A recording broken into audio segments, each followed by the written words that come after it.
the Newport Gulls pregame show, live from Cardines Field in Newport, Rhode Island. Swing and a miss, strike three. It's all over. The Newport Gulls are the 2008 Southern Division champions. Coming up, interviews, stats, standings, lineups, and a whole lot more. Swinging a high drive to deep right. Oh, is this ball crushed? Way back and gone. Joey Manning with a towering shot. Swinging a high drive to deep left, and you can forget about it. Cal Conley with his third home run of the game. Stay tuned. The Newport Gulls pregame show starts now on the NECBL Broadcast Network. In his 6th season covering Newport Gulls baseball, here is play-by-play broadcaster Nick Lima.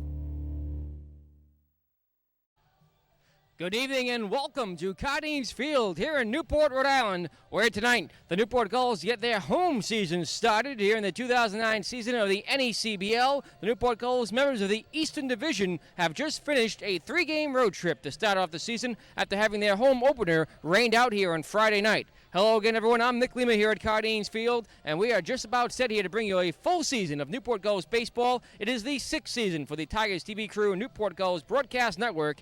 And we've got a great volunteer crew on hand here tonight to bring this game to you live from Cardines Field on the NECBL Broadcast Network and all across America and the world on the World Wide Web. Again, welcome here to Cardines Field. It's the Newport Gulls and the Lowell All-Americans here tonight at an NECBL Eastern Division matchup. A lot of changes this year in the NECBL, a lot going on right now as the Newport Gulls come in with a 2-1 record, looking for their first win at home and their first game at home, which will be played here tonight. Much more is coming up next in our Newport Gulls pregame show. Stay tuned for the Gulls Eye View, the front office report, and our pregame interview with Newport Gulls manager Mike Coombs. It's next on the NECBL Broadcast Network. Stay tuned. Welcome back here at Cardines Field as we continue with our Newport Gulls pregame show. I'm Nick Lehman, now joined by Newport Gulls manager Mike Coombs. Coach, how are you? Nick, I'm great. How are you? It's great to see you again, back here for a 5th season. You got, looks like a new suit or something like that. It's super looking. I mean, all those other ones look like you slept in them. These look pretty good, dude. I stopped by Walmart and I got a cheap suit a couple weeks ago. Looks great, dude. Coach, we had a lot to talk about. First game here of the season at home as the Newport Gulls, for the first time since you've been the manager, began the season on the road, starting off the season in Manchester on Thursday, June 4th.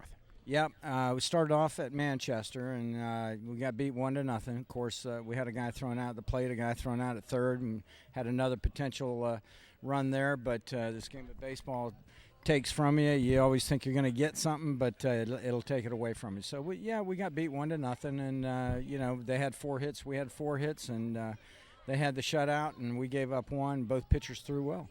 Now that pitcher was a pitcher's duel of sorts, as David Kay didn't allow a hit until later in the ball game, but he struggled a little bit with his command, issuing several walks, but he still kept the Manchester Soakerham to just 1 run.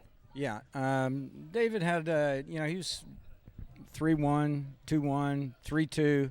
So when you get behind the hitters like that, you are going to put people on base, and he did do that, but we got out of some situations where it could have been a lot worse, but. He did throw. He had some bright spots and threw the ball well. The Newport Gulls just couldn't string hits together in that game, a trend which continued into the second game of the road trip in North Shore until about halfway through that game when the bats finally came alive. Right.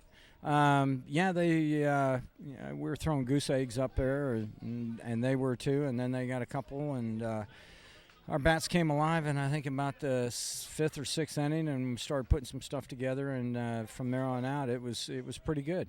And Stephen Peterson, who pitched the final 3 innings, finishing the game in Manchester, scoreless relief, came in on that game at North Shore 2 nights ago to pick up his first save of the season. Yeah, Petey, he's been with me now 3 years, and whatever I ask of Petey, if he wants to, in the bullpen, a start or a close or whatever, he's ready for the challenge. So it's been a great, deal having him here. And, we worked him out of the pen the last couple of games here, and he's done an outstanding job. And Petey picked up his second save of the season last night as the Newport Gulls, for the second night in a row, rallied from a deficit to take the lead and the ball game. Newport improved to 2-1 last night with the win over their new rival, the New Bedford Bay Sox, formerly the Torrington Twisters. A couple of returning players from Torrington that year, including their general manager, Kirk Fredrickson. But beyond that, it's a new ball club and a new location, only about an hour away from Newport, so the rivalry will likely heat up more this summer. Sure. They got a good club and they got good personnel, and Kurt does a good job with his club over there, and he's copied a lot of stuff that the Gulls do, and the Gulls are a great baseball family and know how to run an operation, and so New Bedford's doing the same thing, and I like the 45-minute to an hour ride up there as opposed to Torrington that was about 2.5, 3 hours. And speaking of that, it's good to segue into the next question. Big changes with that move to New Bedford from Torrington. The NECBL realigned the divisions this season, so now Lowell, who the Newport Gulls are playing tonight, in addition to North Shore and Sanford, are all in the NECBL Eastern Division. A lot shorter travel times across the board for the Gulls this summer. Yeah, it's I think it's good for both sides of the division to realign and do an east-west instead of a north-south. Our farthest trip, with 3 games is going to be in Sanford, but it's a clean shot up there, so it's, that'll be okay. But I really do think it's going to be good for the league, and it gives you new faces to, we don't go to Pittsville 3 times, and Danbury and North Adams 3 times. So we go to Lowell and New Bedford and Sanford. So I think it'll be good for the league. Coach, this is your 5th season here as the Newport Gulls manager, taking over at the beginning of the 2005 season. You led the Newport Gulls to the NCBL Championship Series, been back there a couple more times since then. You had, I think, a record of 128 and 60-something now as the record as your record as a manager. One of the fastest managers in NECBL history to get to the 100-win mark, a mark which you surpassed last summer with this franchise. What brought you back for another season here to continue with the Newport Gulls on their quest for a championship? Well, in the off season, Chuck Pavin, Chris Patzos, and I, we talk, and it's got to be a mutual thing between them and myself, and what's good for the organization, what's good for them, what's good for me, and it all played another great role of me coming back. So it's a good it's a good deal between both parties, and I enjoy coming back and seeing the same people over and over again. It's great getting the new players in here, working with Chuck and Chris and the rest of the owners. It's an outstanding deal. Ray Fuentes has moved on as a coach at the University of Miami, but Scott Virgilak is back here for his 4th season, and you have a new addition to the coaching staff as well. Yeah, Virgilak has been with me now, since '06, and he does a great job. He's always in the game, always thinking, always letting me know what's going on, and does a great job, and he's outstanding with the kids. He knows how to treat kids, and knows when to be firm, but he knows when to, have a good time too. So, it's a good situation, and I'm glad Virgilak's back. Yeah, we got a new guy, John Foster, pitched a little bit in the big leagues. So he's going to be the pitching coach this year. Seems like he's a good addition. I listened to some of his stuff the other day down in the pen, and he's right on with what he's teaching. So it's going to be a good situation, and these kids are going to learn from him. It's always tough starting the season on the road, but the Newport Gulls are rewarded this week with a 5-day, 3-game homestand. Yeah, this is excellent. I always like the homestand, especially stay in Newport and do that, but we've been on the road for 3 straight. You come off the road with 2-1 record. It's a great deal, So whenever you go on the road, you want to try to split or stay up on the positive side. But we did do that, and now we're home for a week, and it's good. Here we are in the 2nd week of the season, but the Newport Gulls still hurting in the roster. Just 15 players here active right now as we await players who are continuing to compete in college playoffs, who are waiting on the Major League Baseball first-year player draft, who are also either waiting for academic results or otherwise. So right now you're short on position players, just 9 on the roster to go along with 6 pitchers. Yeah, we got 15, and out of those 15, we got one kid that's got a hurt toe right now. So he is a position player, but he's going to just DH for us. And we got some people playing out of position, and they know what the deal is. And some of them it's kind of rough on, but they've risen to the occasion, and hopefully they'll be okay. First time meeting the Lowell All-Americans here in this 2009 season. Do you have a different plan of attack when you go up against a team for the first time of the season? No, just play baseball. You don't know what they have. Lowell in the past has been a very good club, and you just take them for what they are. They'll come in here and you respect them and play the game, and that's how it goes. Newport Gulls manager Mike Coombs, welcome back here for another season. Good working with you again, and good luck in tonight's ball game, the home opener. Thanks, Nick. That's our pregame visit with Newport Gulls manager Mike Coombs. He'll be joining us before every home game here at Cardines Field, 20 minutes before the first pitch. So don't miss our Newport Gulls pregame show on the air before every home game. The Newport Gulls pregame show continues next here on the NECBL Broadcast Network. To third, Eric Hagstrom has it. He steps on the bag, and the Newport Gulls are the 2005 NECBL champions. Can you believe it? This is Newport Gulls baseball on the NECBL Broadcast Network. The 2-2 pitch. Swinging and missing, struck him out. 19 strikeouts for Chase Reed. Newport Gulls baseball is brought to you by Newport Insurance, Kraft Foods, and by IHOP, the International House of Fun. Gulls win on a 3-run walk-off home run in the bottom of the 10th by Kyle Hankard. Way back, grand slam. By 3N2, the official footwear of the Newport Gulls. By Booz, Allen & Hamilton. Raytheon, Integrated Defense System. The People's Credit Union, proud sponsor of the Fanatic About Reading Night. And by Chris Electric, JT's Lumber since 1909. And by Domino's Pizza. You got 30 minutes. He's rounding third. He's being waved home. Here comes the relay to the plate. Too late. And inside the park, home run for Scott Brown. By Diamond, the official baseball of the NECBL. Diamond, simply the best. By the Brick Alley Pub and Restaurant in Newport. McDonald's, I'm loving it. And by Nicholas Pizza. Take one pitch, one out, one inning at a time. By Clements Marketplace. And by Marriott Newport. Swinging a ground ball, hit softly to the shortstop. Charging hard, Rosenbeck. Can't field it. Gets by him. Rounding third is Boudier. Here comes the throw to the plate. It is not in time.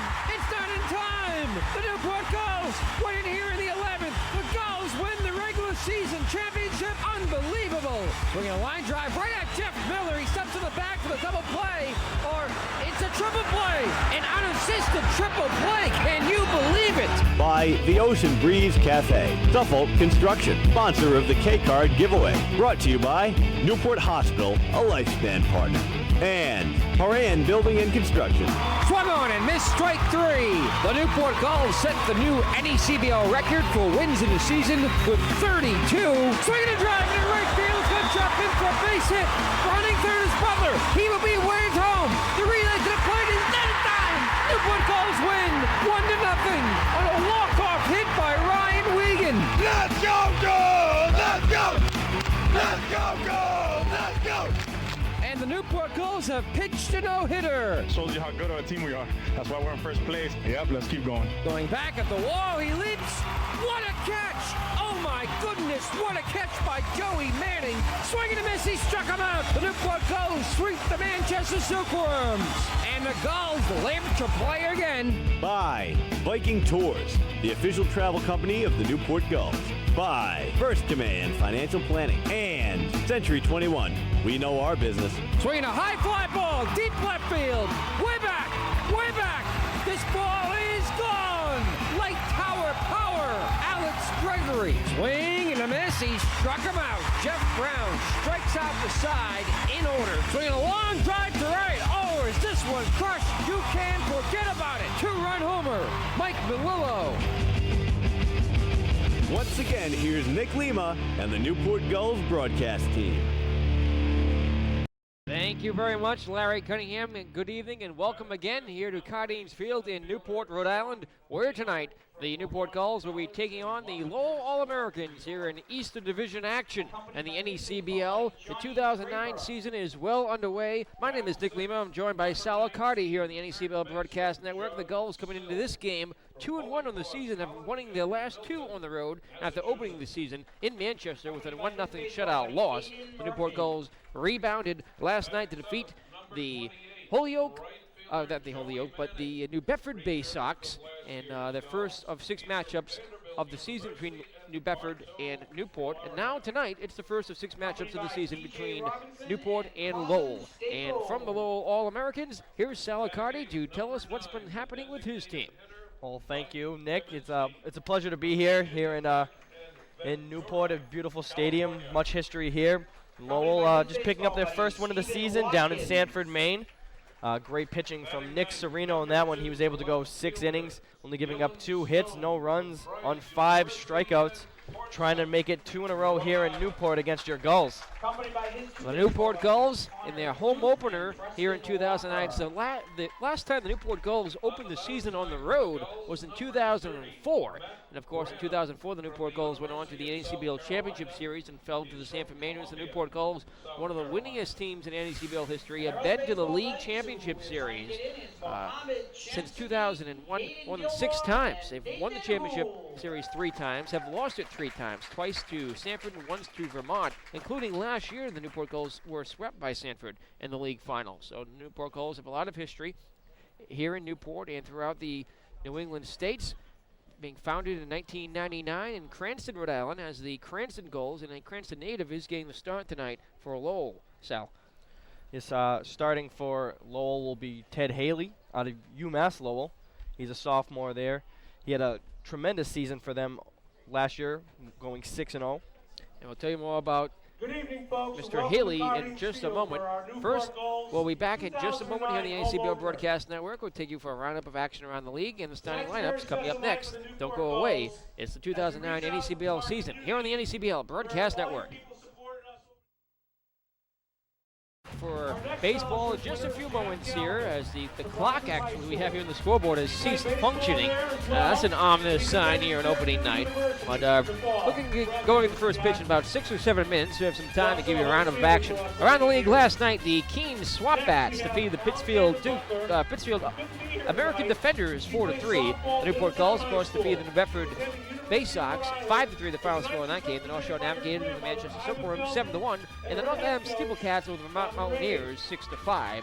Just 8 teams in action last night here in the NECBL.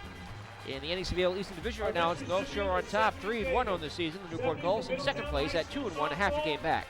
Lowell All-Americans are in third place, 1 game back, 1-1 on the season. The Silkworms of Manchester are 1-2, or 1.5 games back, tied for fourth place with the New Bedford Bay Sox at 1-2, also a game and a half back. And 2 games out is the 0-2 Sanford Mainers. Of course, the Newport Gulls were originally scheduled to play their home opener here at Cardines Field on Friday, June 5th against Sanford. That game was rained out. A makeup date has yet to be announced. In the NECBL West, the Keene Swamp Bats on top of the division at 3-0, and 1 game ahead of both the Danbury Westerners, who are 1-0, and the Vermont Mountaineers, who are 2-1. Danbury's had some rain-out trouble. The Holyoke Blue Sox are 1-1, 1.5 games back. 2 games back on the North Adams Steeplecats at 1-2. And the Pittsfield American Defenders, who have a new name this year, are 0-3, 3 games out of first place in the NECBL West. Around the league tonight, Manchester's at Sanford at 6:30 start time. The Lowell All-Americans, of course, playing here at Newport, looking to get started around 6:35. And the Danbury Westerners are playing at the North Shore Navigators in interdivision action at 7 o'clock p.m. Starting lineups are next. Stay tuned as the pregame show continues in the NCBL Broadcast Network.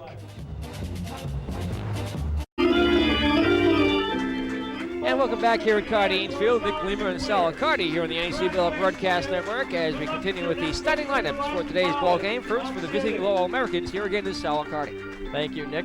Leading off for the All-Americans will be number 20, Matt Miller, patrolling right field. Number 17, Tom Elliott, playing shortstop.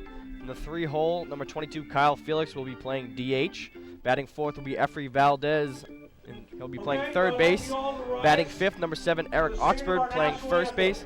And we'll get to the rest of that right after the national anthems. We'll take it down to the field and pick up Newport Gulls General Manager Chuck Tabor to introduce the national anthem. Wilderman from Middletown High School softball. They're teammates for 4 years. They were in choir together for 4 years. And this is a special evening. Here you go.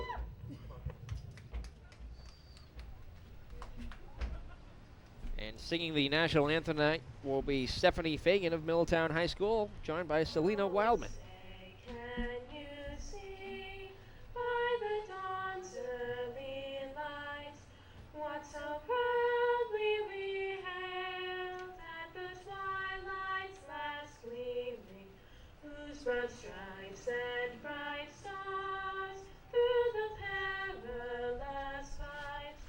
O'er the ramparts we watch, immensely streaming. The monsters sing in air, gave proof through the night that our flag was still there. Oh, say does that star-spangled banner wave o'er the land of the free and the home of the brave? Outstanding rendition of our national anthem, sung here tonight by Stephanie Fagan and Selena Wildman of Middletown High School here on Aquidneck Island, a three-town island in the state of Rhode Island. Newport County, Newport, Middletown, Portsmouth make up this island, and many of the residents of these three communities make up the attendance here at Cardines Field as the stands fill up, and Sal Accardi was giving us the starting lineups for the Lowell All-Americans. Yes, leaving off, batting 6th, number 3, Oliver Palmer playing second base. Batting 7th, number 14, David Gustafson will playing center field. Catching, number 30, Tim Quinn, and rounding out the lineup, number 24, Dan Godefroy playing left field. And starting pitching for the Lowell All-Americans, right-handed pitcher out of UMass Lowell, sophomore Ted Haley. For the Newport Gulls, leading off will be Greg Garcia, the second baseman. Batting second will be Tim Smalling, the shortstop. The catcher in his second season in the Gulls uniform, Mike Milillo, bats third. First baseman Ian Tompkins bats in cleanup. In the fifth spot, it's Sean Pano, the center fielder. Batting sixth is John Sills, the third baseman. And right field is Joey Manning, who bats seventh. In the eighth spot, it's Mike Kaminsky, the designated hitter. And rounding out the order for the Newport Gulls, who are 2-1 on the season, Dylan Stone, the left fielder. Newport Gulls will be sending Matt Branham to the hill. Branham out of the University of South Carolina, 2-5 record there in 15 appearances and 13 starts. Worked 82 innings, allowing 40 earned runs and 49 runs total, walking 27, striking out 82. Branham again owned a 2-5 record, of 4.39 ERA for the University of South Carolina Upstate Spartans. Will be starting tonight for the Newport Gulls. And Sal, what else can you tell us about the starting pitcher Ted Haley for Lowell? Well, Ted Haley in his sophomore year down at UMass Lowell, he was a 6-0 pitcher in 8 starts, 1.76 ERA, striking out 58 batters in 61 1/3 innings pitched. He had a tremendous 179 batting average against him, only allowing 12 earned runs throughout all of his games. And we'll be ready for the first pitch in just a moment. Stay tuned. Don't go away as we continue with the 2009 NECBL season right here on the NECBL Broadcast Network.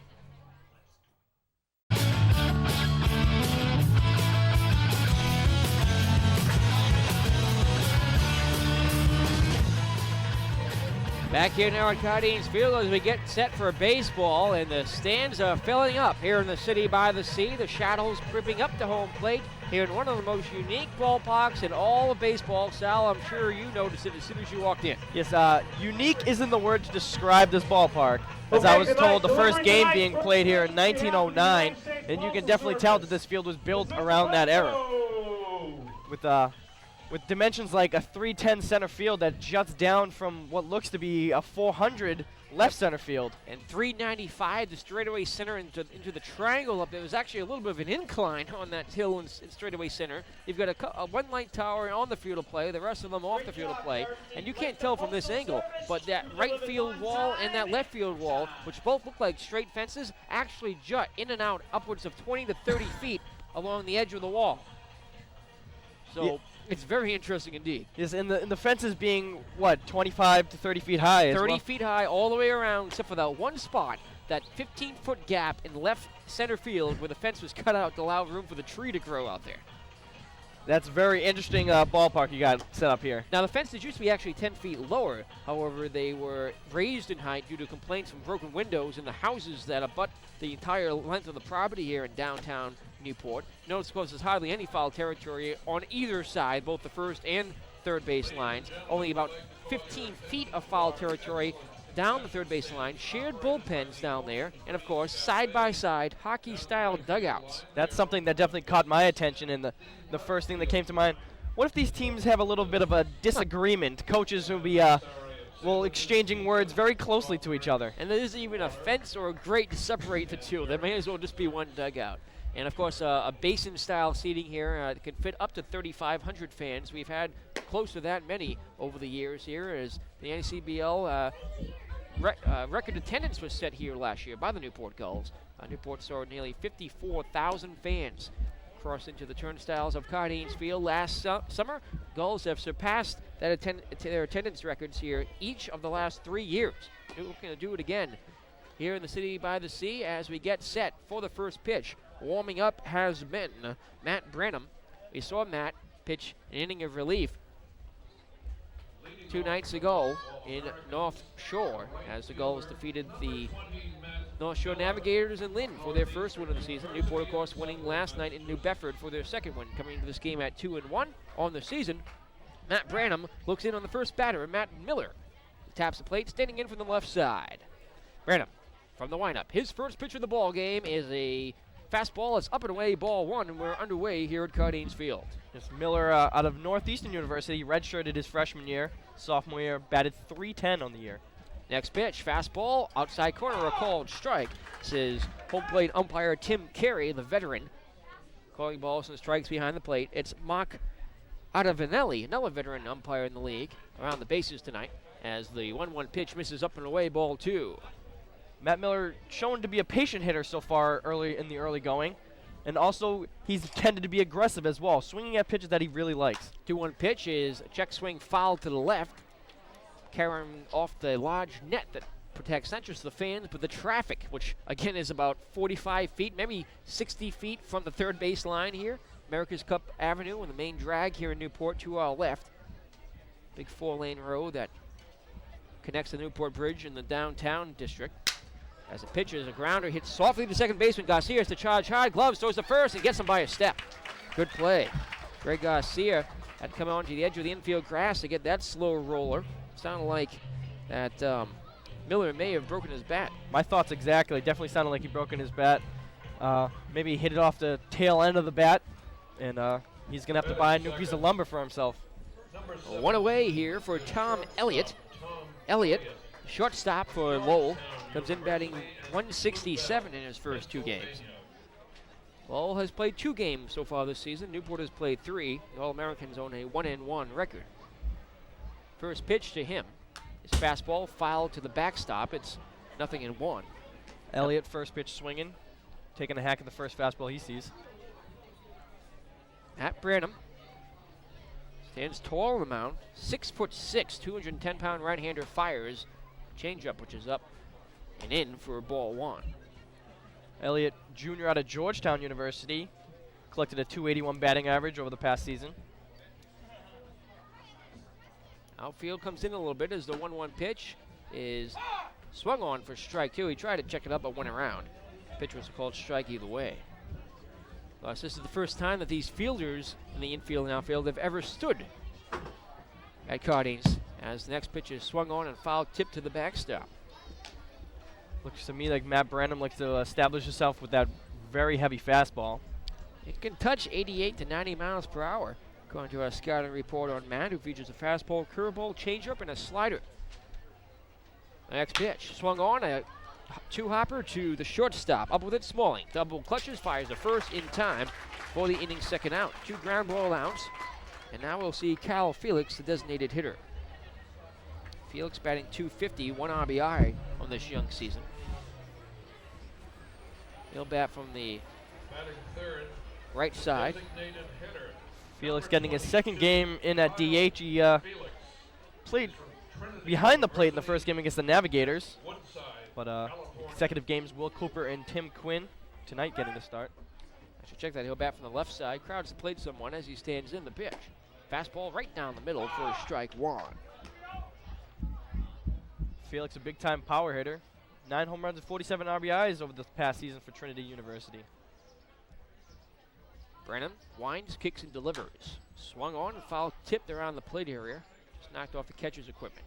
Defensive alignment for the Newport Gulls. It's Ian Tompkins at first base, Greg Garcia at second, Tim Smalling the shortstop, John Sills at third, outfield left to right, Dylan Stone, Sean Pano, and Joey Manning, Mike Melillo The two-time NECBL veteran catches Matt Brenham. Joey Manning in right field also returning this year for Newport as the 0-2 pitch is up and away, ball one. Felix also can hit for average.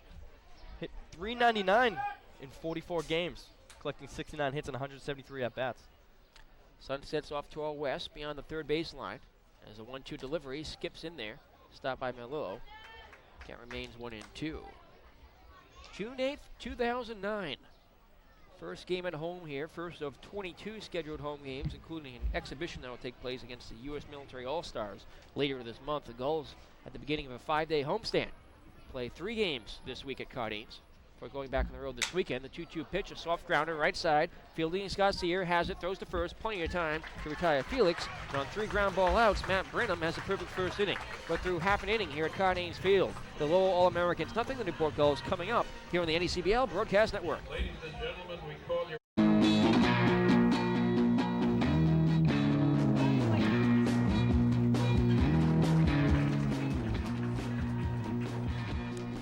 To the last of the first we go here at Cardines Field. No score in this ball game as of yet, as the Gulls will get their first offensive opportunity of the 2009 season at home.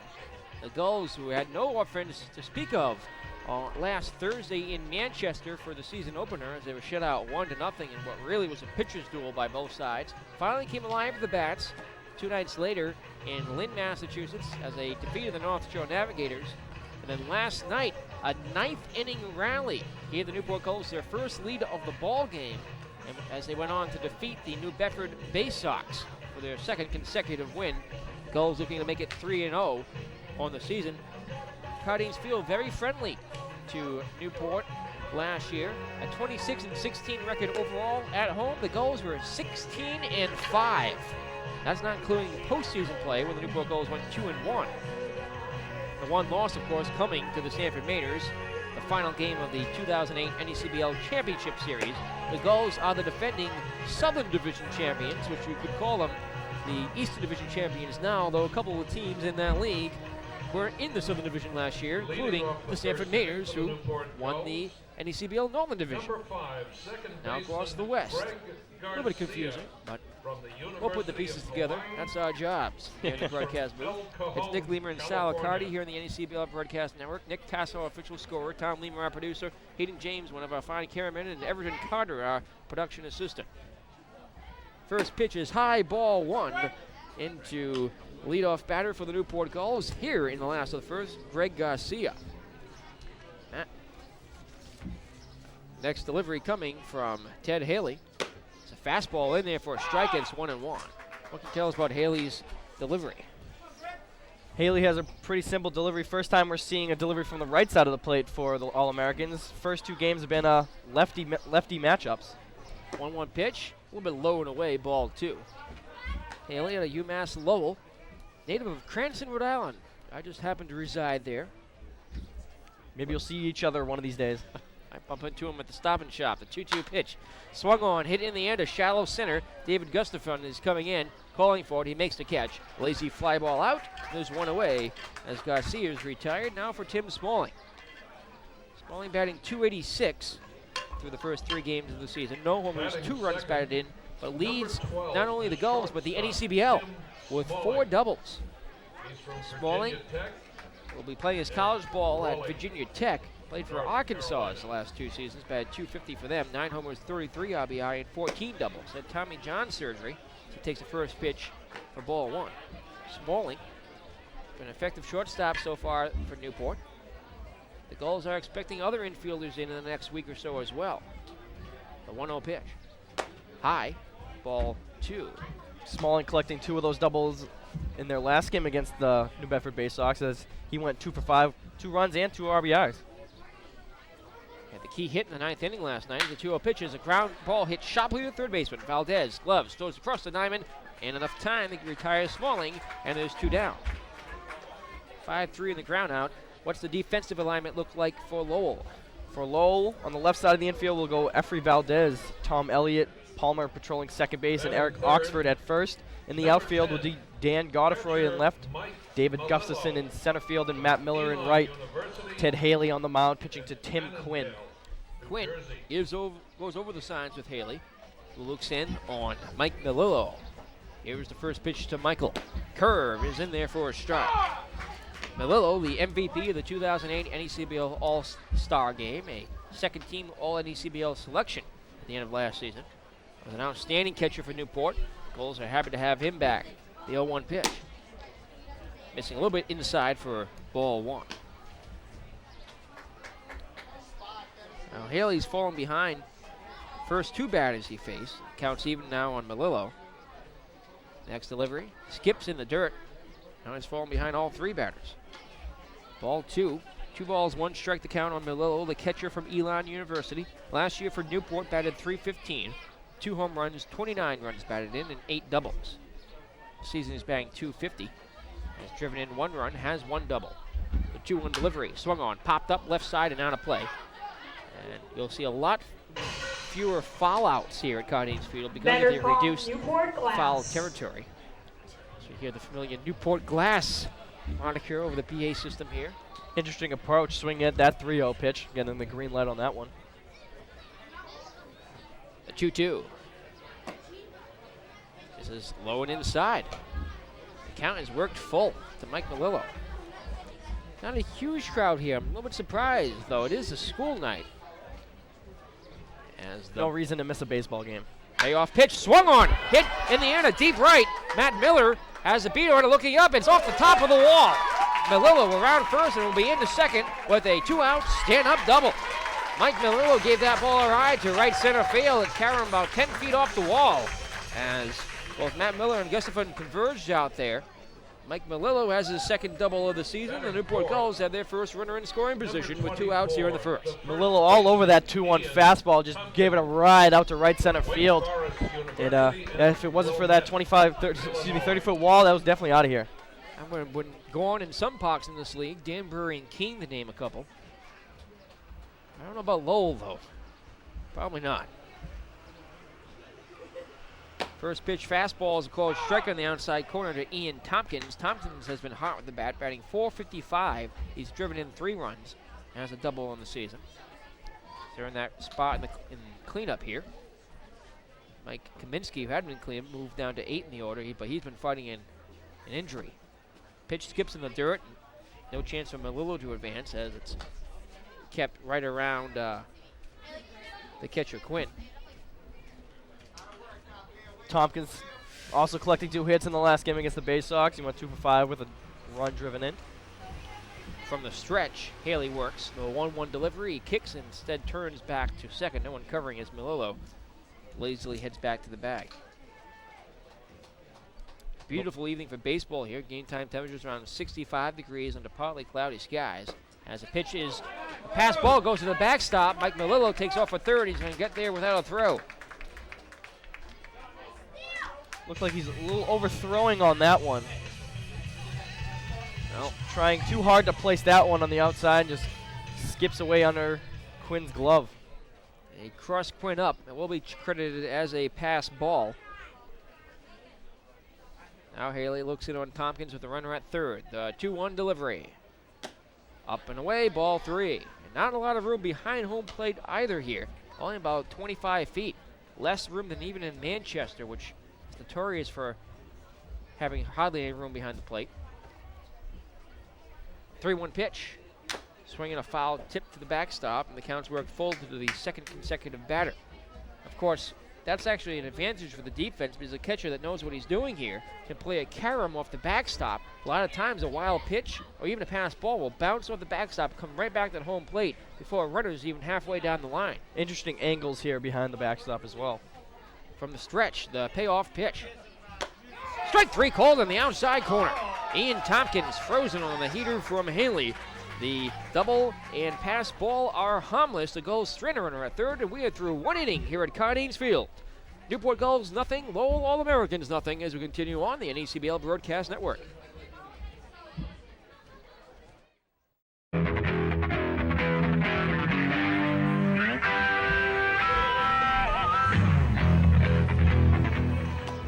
Welcome back here at Cardines Field. No score as we go to the top of the second inning. We'll take 10 seconds for station identification here on the NECBL Broadcast Network. NCTV 18 Newport County, the World Wide Web, and on DVD. This is Newport Gulls Baseball on the NECBL Broadcast Network. Perfect inning for Matt Branham in the first inning here in his second appearance in a Newport Gull uniform. Branham, who did appear 2 nights ago in Lynn for an inning of work. Scoreless relief from Branham. Pitched 1 inning. Check that, pitched 2 1/3 innings, allowing 2 hits, 2 walks, and 5 strikeouts against the North Shore Navigators 2 nights ago in relief. On the first day he arrived, came in the morning, pitched that night. His first pitch is a off-speed delivery in there for a strike to Efrey Valdez, who leads things off for Lowell here in the second. Branham, the 15th man to join the Newport Gulls roster this season. Fires a fastball, which is in there for a strike. Valdez from the New York Institute of Technology, sophomore out of there. Bats righty, throws righty. Sported a 401 average. 0-2 pitch. The fastball is outside, ball 1. Matthew and joined the team just a couple days ago, but Newport's still waiting on another 13 players. Not arrived for a variety of reasons. So 1-2 pitch is a hot grounder off the right side, and it's through the gap for a base hit. Stopping at first will be Efrey Valdez, and the All-Americans have their leadoff man on here in the second. So 13 players, you say? Missing 13 right now. Where are you going to put them all in that dugout? There's no way they can fit in there. The Gulls are actually lucky right now. Wait till there's 28 players and 4 coaches trying to share space in that dugout that can fit about 10 people. They all sit outside and around. Of course, if the roster's expanded this year from 25 to 28 players, it's going to make things even worse. First pitch is cut on a miss to Eric Oxford. Oxford coming in batting .250 with 1 RBI. Eric also bats from the left side. Taps the plate, looks out on Branham. His first start here with the Gulls. He sets up the belt and fires. Fastball swung on and hooking foul down the left side. It's going to land on America's Cup Avenue and out of play. Oxford, sophomore out of Holy Cross. Lefty batter. Newport Glass. Batted .280 this past season. 10 home runs and 45 RBIs. Nothing into the count, as Branham has gotten ahead of him quickly here. Oliver Palmer to follow. From the belt, he sets, kicks and deals the 0-2 pitch. Fastball is high and away. Oxford wasn't chasing. Gulls fans or any other fans of the NECBL, you can email myself at broadcast@newportgulls.com. That's broadcast@newportgulls.com. Let us know what you think of our broadcast, either the audio or video portion. I invite you to email. Sometimes we'll read the emails during the game if you're a family member of a player. We have an all-volunteer crew that works really hard, and we want to know what you think. If you have any comments, general feedback, suggestions for us, we'd be glad to hear them. Broadcast@newportgulls.com. The 1-2 pitch is swung on and fouled to left. Towards the end of the season, we'll be having DVD orders available of all Newport Gulls home games. And for information about that, you can also email broadcast@newportgulls.com. Eric Oxford bats here with a runner at first. No score. And the top of the second at Cardines Field. Branham from the stretch, the pitch. Ground ball, chopper, charging his guts here, has it, throws the shortstop out there on the first double play. A 4-6-3 perfectly turned double play clears the bases here in the second. Garcia to Smalling to Tompkins. Well, even though the Gulls have some infielders playing out of position here with only 9 position players available, they were able to expertly turn that double play to retire both Valdez and Oxford. Just perfectly turned. Greg Garcia, ball hit right at him. Just had to field it cleanly, get it over to his partner and shortstop. 2 down, bases empty. Oliver Palmer will bat here. He's 0 for 7 in the season with 3 strikeouts. Takes first pitch off-speed delivery for ball 1. Branham again features a fastball, curveball, changeup, and occasional slider. The fastball is swung on and driven to deep left center. Sean Pano giving chase at the wall. He reaches up and makes the catch. Matt Branham has faced the minimum through 2. Still no score. We're through 1.5 here at Cardines Field as we continue on the NECBL Broadcast Network. It is now time for the Chris Electric Bat Spin Contest.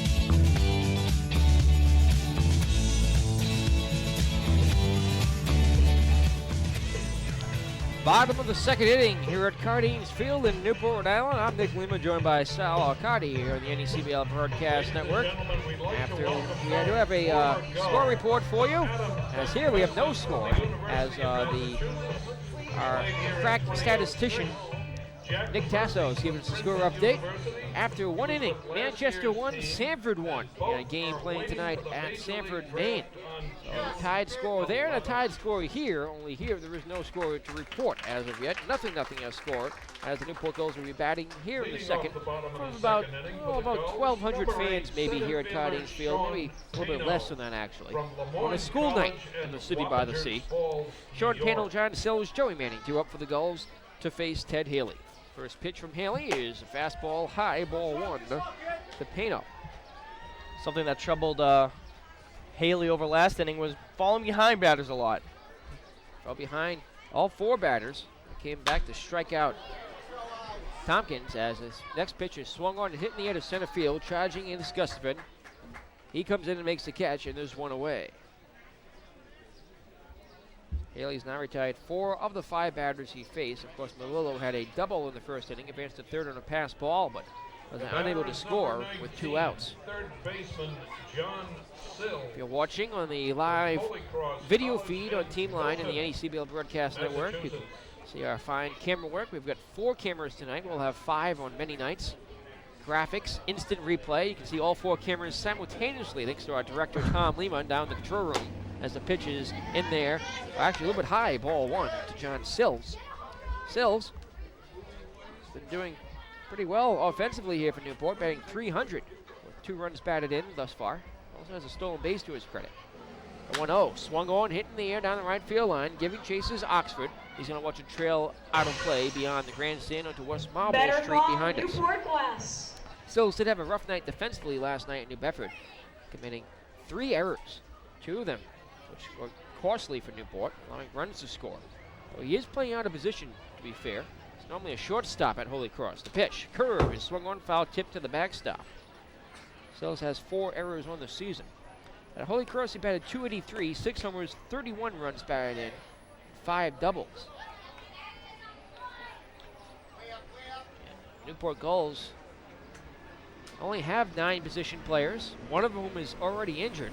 Mike Kaminsky took a foul ball off his foot in North Shore 2 nights ago. He's been playing hurt ever since. Curve is outside. Gulls really don't have a choice. They'd have to throw a pitcher out there to bat. I don't know if any of us want to see that. Something that happened for the Sanford Mainers in their first game. 2-2 pitch, misses low ball 3 for the 3rd time in this ball game. Haley has worked the count full. Sanford Mainers had 4 pitchers playing the field in one of their first games as they were waiting on players to join the team. Payoff pitch, swinging a ground ball, bouncer up the middle, coming over is Elliott behind the second base bag, fields, double clutches, throws to first, it's wide and pulls Eric Oxford off the bag, and safe at first is John Sills. That's going to be an error charge to the shortstop. Tom Elliott, wild throw to first, allows John Sills to reach. He worked on the replay and pulled them well off the bag. Good job by Oxford just to stretch out and keep that from getting away. Could have been extra bases for Sills. Elliott had that ball bounce up into him a little bit. Couldn't get the ball out of his glove quickly enough. Had to force the throw sooner than he wanted to.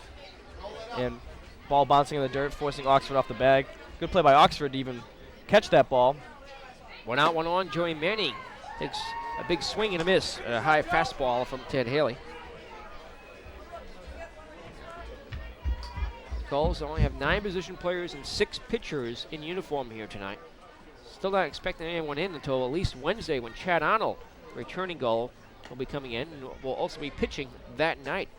He's already told Newport Gulls manager Mike Coombs that he's ready to go when he arrives. So he'll be pitching here on Wednesday night as the Gulls host the New Bedford Bay Sox. From the stretch, Haley, the 0-1 pitch.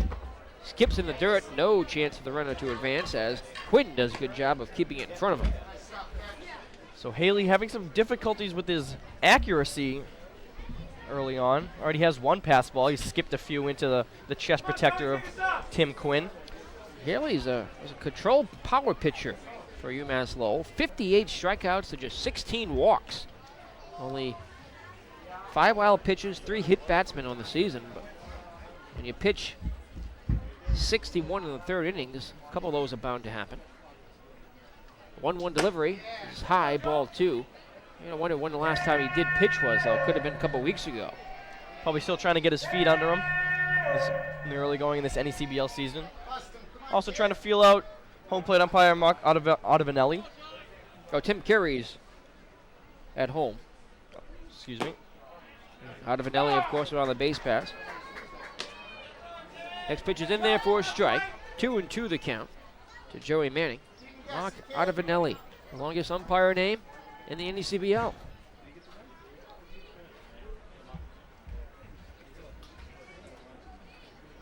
Eleven letters. There's the pitch. Skips in the dirt. Goes away. Rolls away from the catcher Quinn. Advancing to second is John Sills. He was already running, but it will be charged as a wild pitch. So give him the stolen base on that one on the wild pitch as well. So now, a wild pitch and a pass ball. Haley's having a little bit of trouble here with his command. Count is full for the fourth batter now, as Manning fouls a pitch to the roof of the press box. Though I don't know if you could call this a press box. It's more of a couple of tables built onto the grandstand here. Another unique feature, one that I'm not too pleased with year after year, but still interesting. Gets us close to the field, but almost a little too close. And we're only about 15 feet away from the on-deck circle, as the payoff pitch is in there for a called strike 3. That's the second strikeout for Ted Haley, and a big second out here for the All-Americans. Just when Haley seems to be losing things, losing control and whatnot, he comes back and paints that outside corner and gets another batter looking. Just what the doctor ordered for the All-Americans, but now he'll have to deal with Mike Kaminsky, who's overdue. But Kaminsky is battling through an injury right now. Checks the runner at second. The pitch from Haley is a curve in there for a strike. Kaminsky is 0 for 10 on the season with 1 walk. Was hit by a pitch, but fouled a pitch off his foot 2 nights ago in Lynn. He's been playing hurt ever since. Walking wounded. Mike Coombs said that if the Gulls had enough position players, he wouldn't be in this lineup tonight. He'd be resting right now.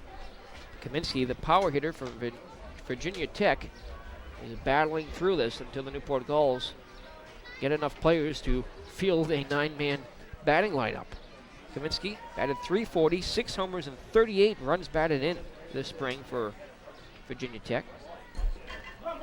Count is 1 ball and 1 strike. Haley checks the runner and fires. Fastball misses away. Should Kaminsky reach, Dylan Stone set to follow.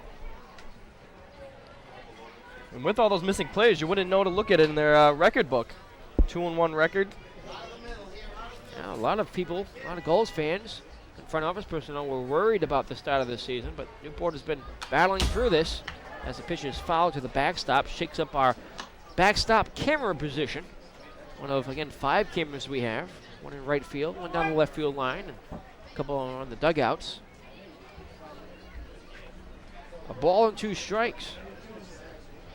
Or rather, 2 balls and 2 strikes to count. Kaminsky stands in from the right side. Here's the pitch. Curve, swung on and missed strike 3. Back-to-back strikeouts for Ted Haley. So the error is harmless as Haley works himself out of a jam here in the second inning. We're through 2 from Cardines Field in Newport, Rhode Island. Newport Gulls 0, the Lowell Americans 0. No scores. We continue next on the NECBL Broadcast Network.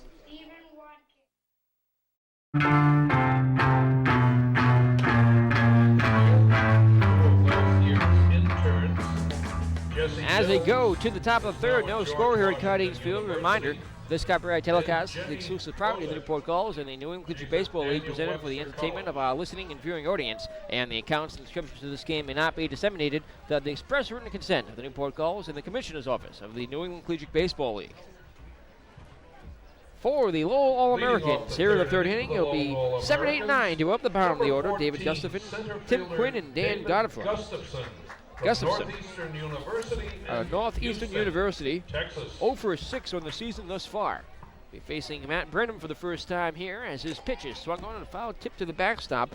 All-Americans have been making contact on that fastball, but haven't been able to get some good wood on the ball, fouling off a lot of pitches thus far. Yes, Palmer able to get a good chunk of one, but he sent that one deep to left center field, but tracked down by Pano. Take away a hit. 0-1 pitch, up and away. 1-1 the count. Gustafson off to a slow start. 0 for 4 in his last game.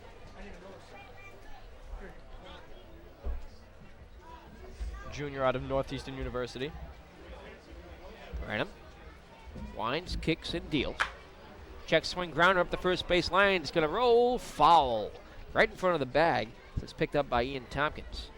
Little stinger off the hands. Luckily rolls foul for Gustafson, or easy out. Tompkins is playing at first base tonight. This is not his normal position. He is a catcher. But Mike Melillo's not a normal first baseman either. And so far in the first 4 games of the season, they've gone back and forth, swapping those 2 positions out until the Gulls get a real first baseman here. The 1-2 pitch. A little bit low. Ball 2. Mike Melillo, who has started 2 games at first base this season, only played 7 innings at first in his entire collegiate career. Now he's got 18 as a Newport Gull with a 2-2 delivery. Again is low and away, ball 3 for the first time tonight. Something he can add to that resume of his. And it has been impressive so far. Like I mentioned earlier, he's the 2008 NECBL All-Star Game Most Valuable Player. Count's worked full. Here's the payoff pitch. A grounder up the third base line. It's going to roll foul. Fielded by the All-Americans third base coach. Looks like Jeff Kane over there. I see down that third base line, there's a sewer drain as well as some other drainage pipes, or what you want to call it. They used to call this field the basin. I'll tell you the backstory in a moment. The payoff pitch, a grounder to the third baseman. Seals has it on 2 hops. Double clutches, throws a little bit high to first. And it's brought down by Ian Tompkins for the inning's first out. And that's exactly the problem that John Seals had yesterday on his errors. 2 of the 3 errors were high throws to first base. That time, though, the extra height of Ian Tompkins was able to reel that one in for the first out. From Franklin Pierce University and Now here's Tim Quinn. Massachusetts. Just 1 for 1 in the season as a pitch hitter. Starting catcher tonight for Lowell.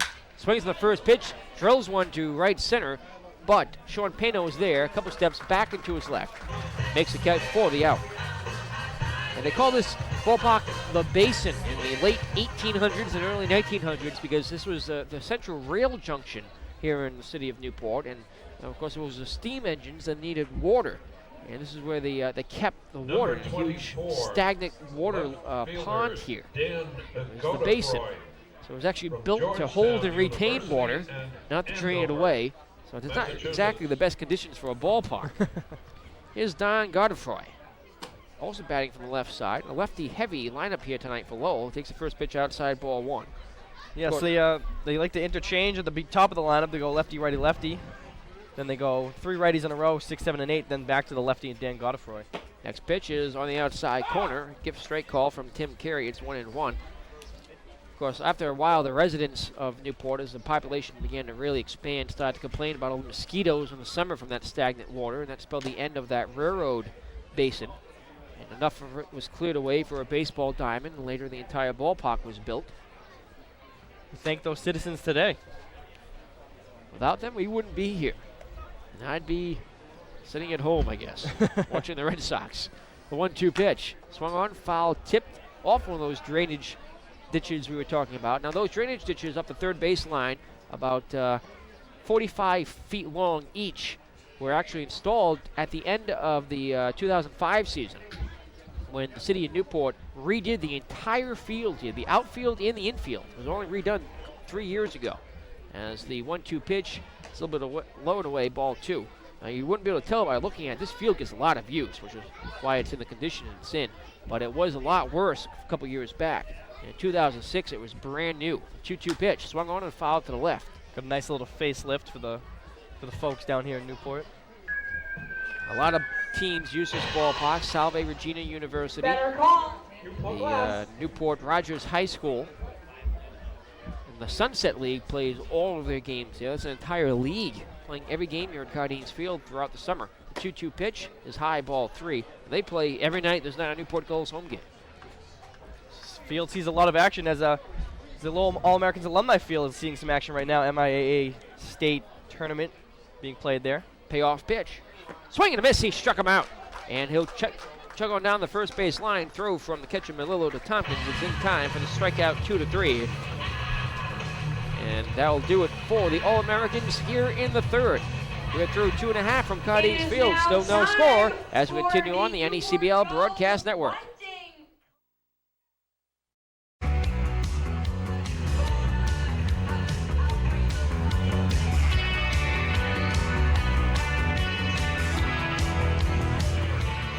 We go to the last of the third. No score here at Cardines Field in Newport, Rhode Island.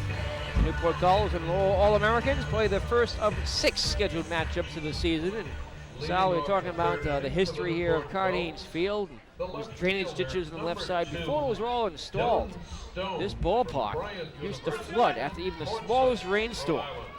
First pitch bunt pulled up the third base line by Dylan Stone. Here's the throw to first. It is a little bit low, but in time. Dylan Stone trying to surprise the All-Americans defense here, but they weren't fooled as third baseman Efrey Valdez charged hard up at the third base line through a good throw to first to get him by a step. Made a nice bare hand play on that one. Grabbed the ball and knew he had to throw quickly and threw a strike down to first base. Now Greg Garcia for the second time tonight takes a curveball inside. Garcia fly to center to lead off the first inning. Ever since those drainage ditches have been installed, rainstorms have not inundated the field here as the pitch is inside.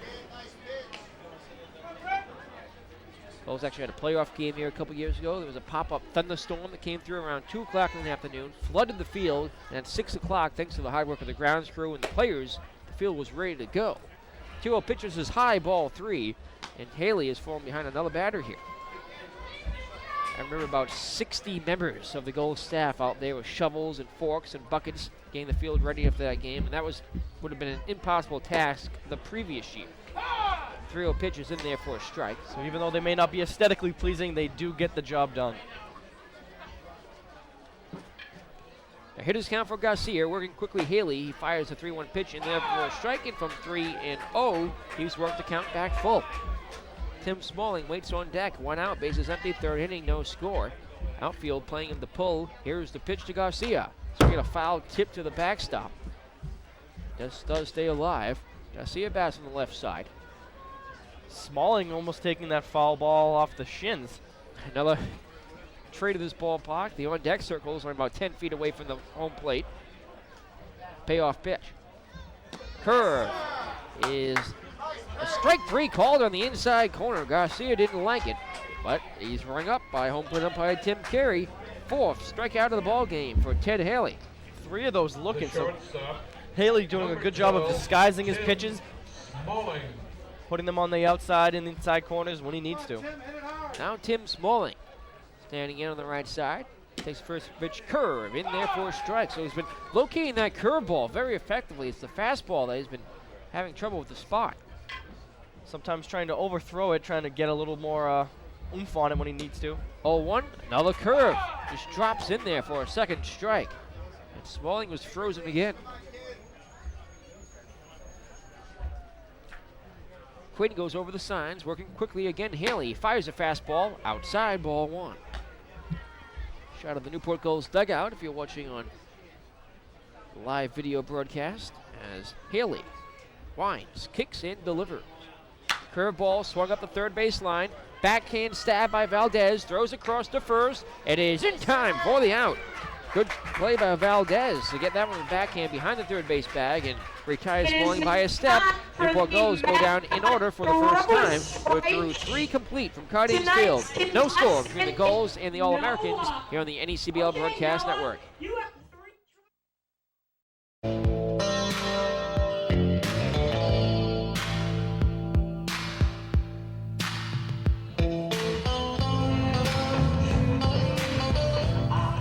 We go to the 4th inning here at Cardines Field. Here's continuing on the NECBL Broadcast Network. Newport Gulls, All-Americans locked in a 0-0 tie. And here to take you with the play-by-play, the voice of the All-Americans, Sal Cardi.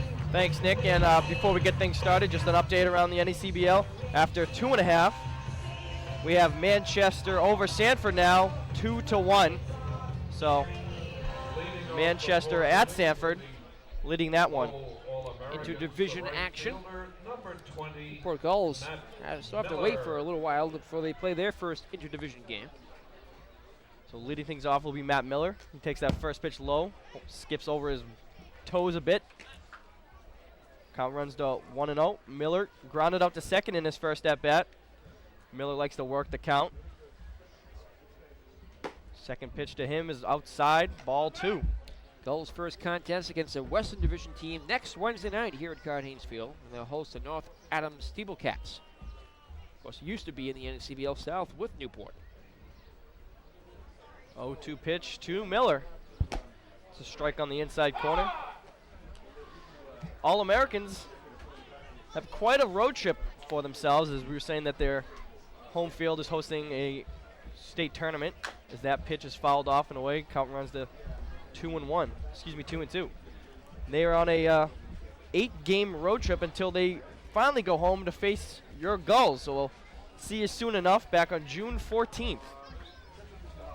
But here in Newport, the 2-2 pitch, bat broken, flared to shortstop, easily taken by Smalling for out number 1. Now, that could have been a base hit if it weren't for that broken bat.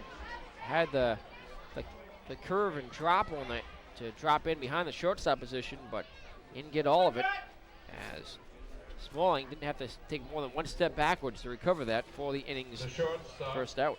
So Miller throwing lumber all over the field. That's his second broken bat of the game. But following him will be Tom Elliott. He was first pitch swinging in his first at bat, grounding out to the shortstop. First pitch to him, swing and a miss, fastball in the outside corner. So Branham making quick work of the All-Americans. He's faced the minimum through 3 1/3. 0-1 pitch is a strike on the inside corner. Runs the 0-2. Elliott gives a little head shrug. Didn't agree with that call by home plate ump Tim Carey. 0-2 pitch. Taken for a ball low. Now Mike Malillo didn't like that call himself. Feeling his pitcher's getting a little bit squeezed on the lower half of the plate. 1-2 pitch. Curve ball just a bit high. Count is even now 2-2. Mike Malillo, a real competitor. We've never met a nicer guy. 2-2 pitch to Elliott. Swung, popped up in foul territory. Not much territory there, but collected by John Sills. Just a few feet off the foul line for out number 2. Malillo, for the last couple of seasons now, has handled all the DVDs and movies on the team bus, making him one of the most loved or hated men on the Gulls roster by his teammates, depending on what his selection is. Yes, with starting the season out on the road, I've had my fair share of interesting movies that we've gotten to watch, including The Ladies' Man on our way up here. First pitch to Kyle Felix, taken for a ball in outer half of the plate. Now, with 2 weeks of road games, it's a tough start, but do things get easier later on in the season as a result? Yes, there is a stretch of home games as that 1-0 pitch is swung on a missed. It does balance out in the end, though. But yes. Doesn't have the variety that the other teams in the league have. Correct. The state tournaments using up Alumni Field's time. That one's grounded to first base, easily handed by Tompkins. He'll run over to first for out number 3. So through 3 1/2. Still a 0-0 tie here at Card-Haynes Field in Newport, Rhode Island. You're listening to NECBL Broadcast Network. Contestant is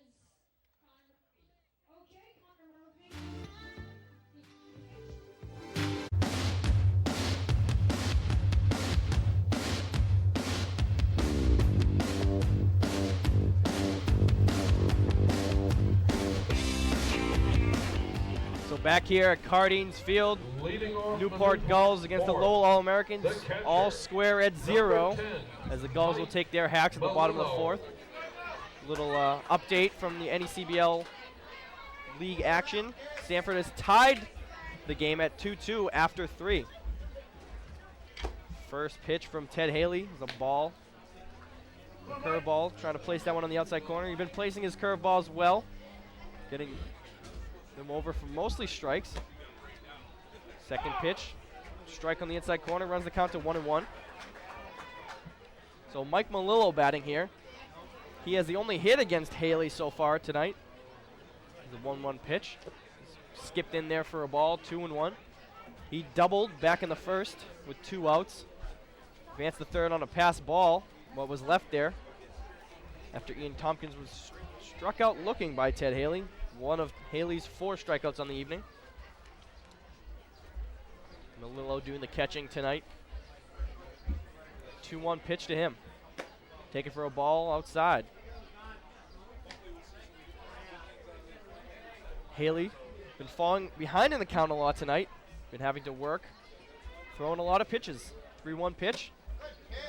Taken for ball on the inside corner.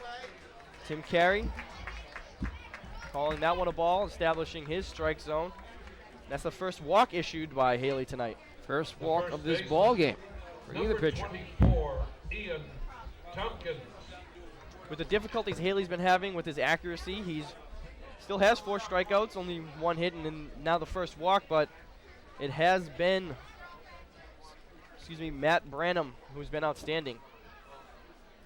The first pitch to Ian Tompkins is fouled back. So we're saying Matt Branham faced the minimum through 4, so whatever Ted Haley's done, he's been showing him up tonight. Now Ian Tompkins, as we said, struck out in his first at-bat and straining Melillo on third, getting a chance to get something started here in the fourth with a man on.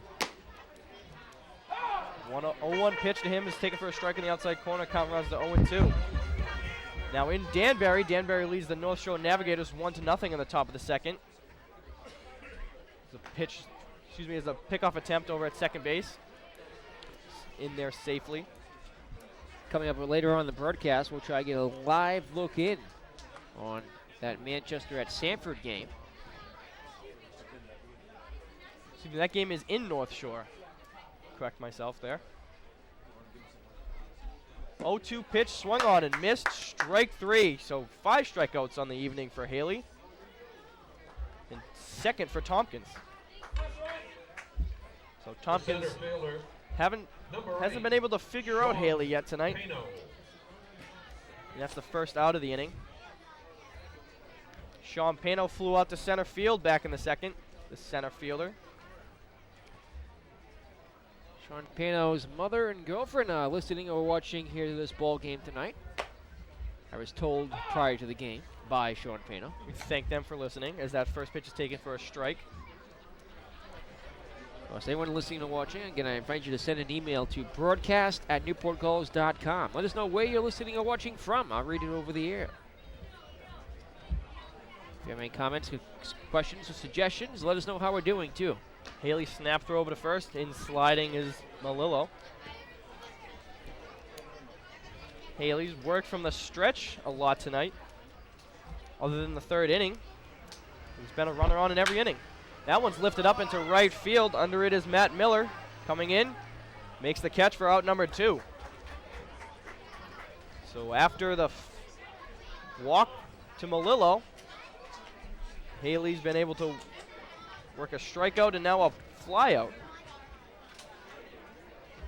So 2 outs now. Third baseman, John Sills up to plate. 19, He reached on an error in his first at bat and then moved to second on a wild pitch while he was trying to steal second.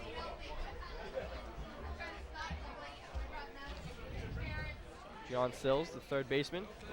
Ball 1 skips in the dirt. Heading for second is Melillo. He'll be in there safely. So choosing their time wisely to take their bases. Melillo gets the second stolen base of the evening. That's Mike Melillo's first stolen base in the Newport Gulls uniform. Melillo catching this evening. Showing off the wheels. 1-0 pitch to Sills. Taken for a ball high. Haley's trying to hit that top of the strike zone up around the letters, but is unable to do that so far this evening. So he'll be working from behind in the count. 2-0 pitch. Ball outside. 3-0. So John Sills Great opportunity to get his Gulls on the board right now. Malillo on second with 2 outs. Haley working from the stretch. He sets and delivers. It's a strike taken on the outside half, 3-1. John Sills collected 2 hits in his last game against the New Bedford Bay Sox. Looking to collect another. Malillo on second. 2 outs. 3-1 pitch in the dirt, ball 4. He'll take his free pass down to first. Joey Manning will get a chance to get something going.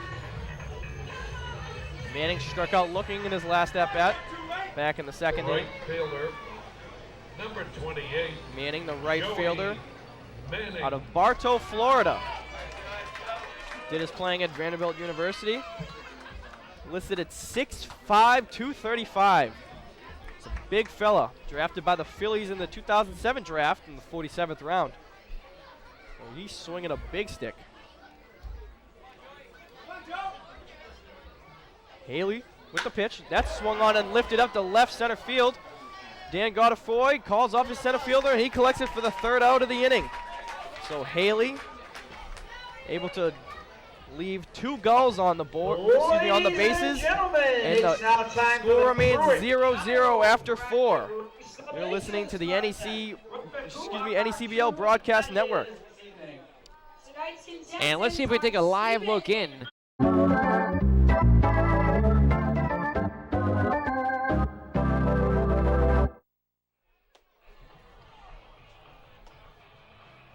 And we're back here at Cardines Field. Matt Brannon back on the mound. Still working on a great game this evening.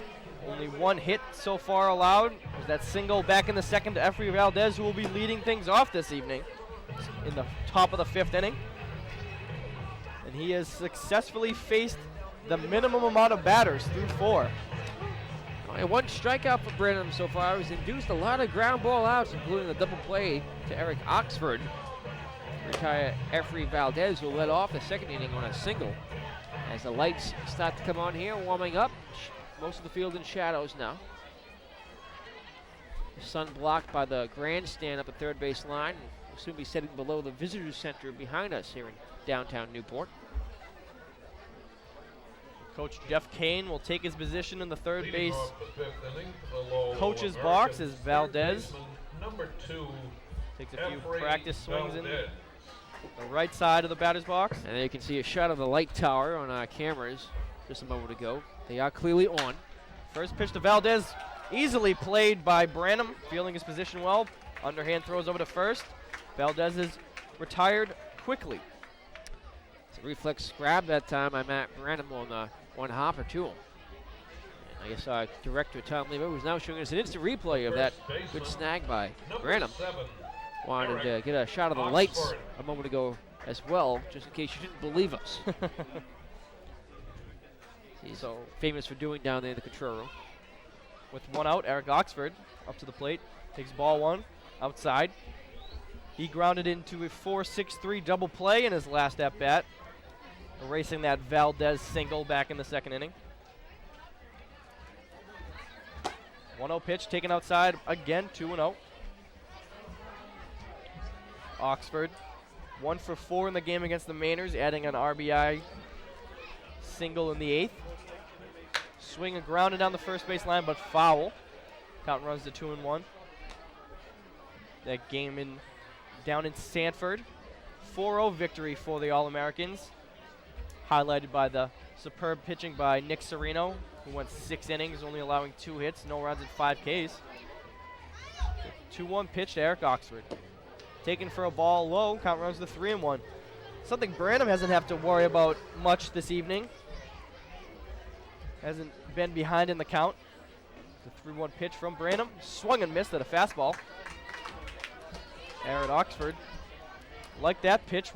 Probably want to see that one again. Nice pitch on the outer half up around the letters. Count runs to 3-2. So full count to Eric Oxford. Taken for ball 4. So first walk for Branham. second of the evening between the two teams, between this pitcher's duel that we've seen through 4 1/3. So base runner for the All-Americans since the second inning. Palmer. Oliver Palmer will get a chance to bat. Flew out to center field, put a good charge into one. As Oxford takes off, Palmer pops one up in foul territory, fielded cleanly by Tompkins. And Eric Oxford had a turn on the Jets as he was stuck in no man's land, had to really quickly get back to first so he wasn't doubled off. And the pop-up wasn't hit very high in the air, and it's very close to the first base bag. Oh, this is a good opportunity to try a steal. As you can see, Tompkins shielding his eyes from the glare from the sun that's setting directly in his line of sight between himself and the pitcher's mound. Gustafson. So Oxford takes about a step and a half off of first base as David Gustafson steps to the home plate. Rounded out to third base his last at bat. Throw over, Oxford in sliding. Plenty of time there. So 2 outs here in the top of the 5th inning for the All-Americans. Branham gets a sign and delivers. Swing and a miss from Gustafson. First pitch swing in there, gets no piece of the fastball. A lot of hitting room in left center field. A wide gap between Dylan Stone and Sean Pano. Gustafson could poke one into left center field. I'm sure Eric Oxford will be hustling around the bases trying to score from first as that pitch is taken for a ball on the inside. Gustafson patrolling center field tonight. Hasn't been able to collect a hit so far in his young season in the NECBL. No better time than the present for the young fella. 1-1 pitch from Branham. Swung on, grounded to short. Fielded cleanly by Smallings. Throws over to second to get the lead runner, and that'll end the inning. So after 4 1/2, All-Americans 0, Gulls 0. You're listening to the NECBL Broadcast Network. Now let's try again.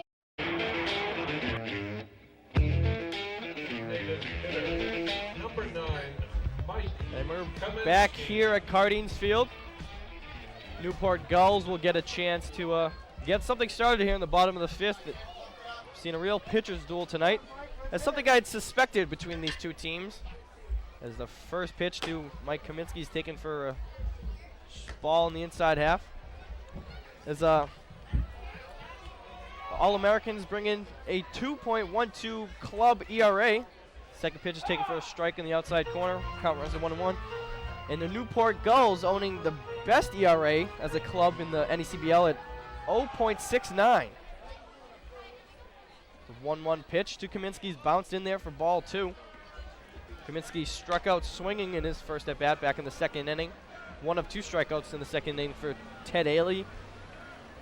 Also 1 of 5 on the evening. Kaminsky DHing tonight. Swung and fouled straight back.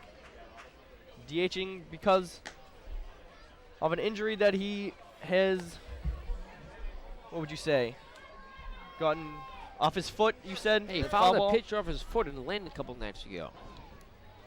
So Kaminsky working on that. As he takes a 2-2 pitch low and away for ball 3.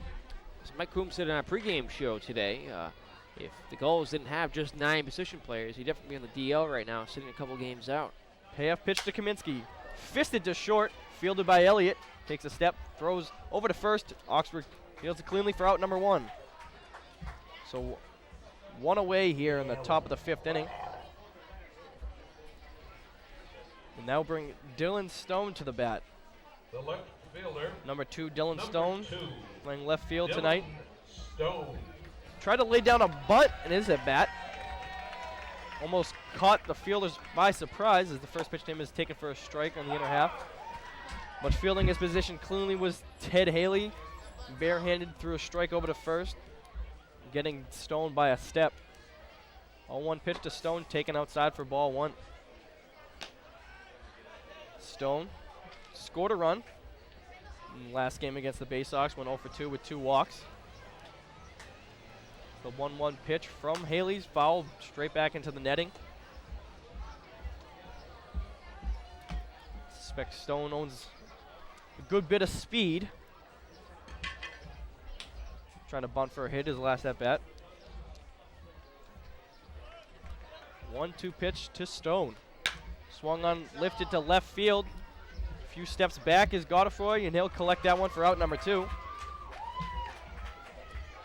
So nothing doing for the Gulls for the first 2 batters in this bottom of the 5th inning, as it's 0-0 here at Cardines Field in Newport, Rhode Island.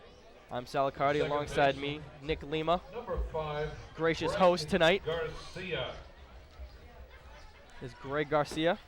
Takes ball low. 0 for 2 tonight. Flew out to center. Struck out looking.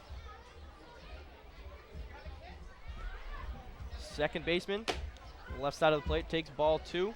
Up and away. Well, the crowd's filled in a little bit more. Only 1,400 fans here tonight. Not the 2,000s we'll see when school gets out in a couple weeks. 2-0 pitch from Branham. That's roped into the hole between second and first for a hit. First hit collected by the Gulls since back in the 1st inning, when Malillo hit a double. So Garcia on first with 2 outs.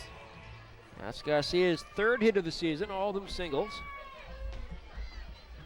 For someone who had a 265 with 23 RBIs for Hawaii this spring. You know, you can't keep him off the bases for very long. Some of these batters just getting used to these wood bats after a long season of using that aluminum. First pitch to Tim Smalling, taken for a ball outside. Getting to hear the crack instead of the ping. I prefer the crack.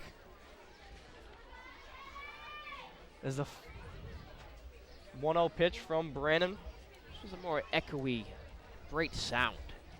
As he looks over to first, pickoff attempt gets away from Oxford, and Garcia will go into second easily. So error on Haley, the pitcher, will allow Garcia to get into scoring position with 1-0.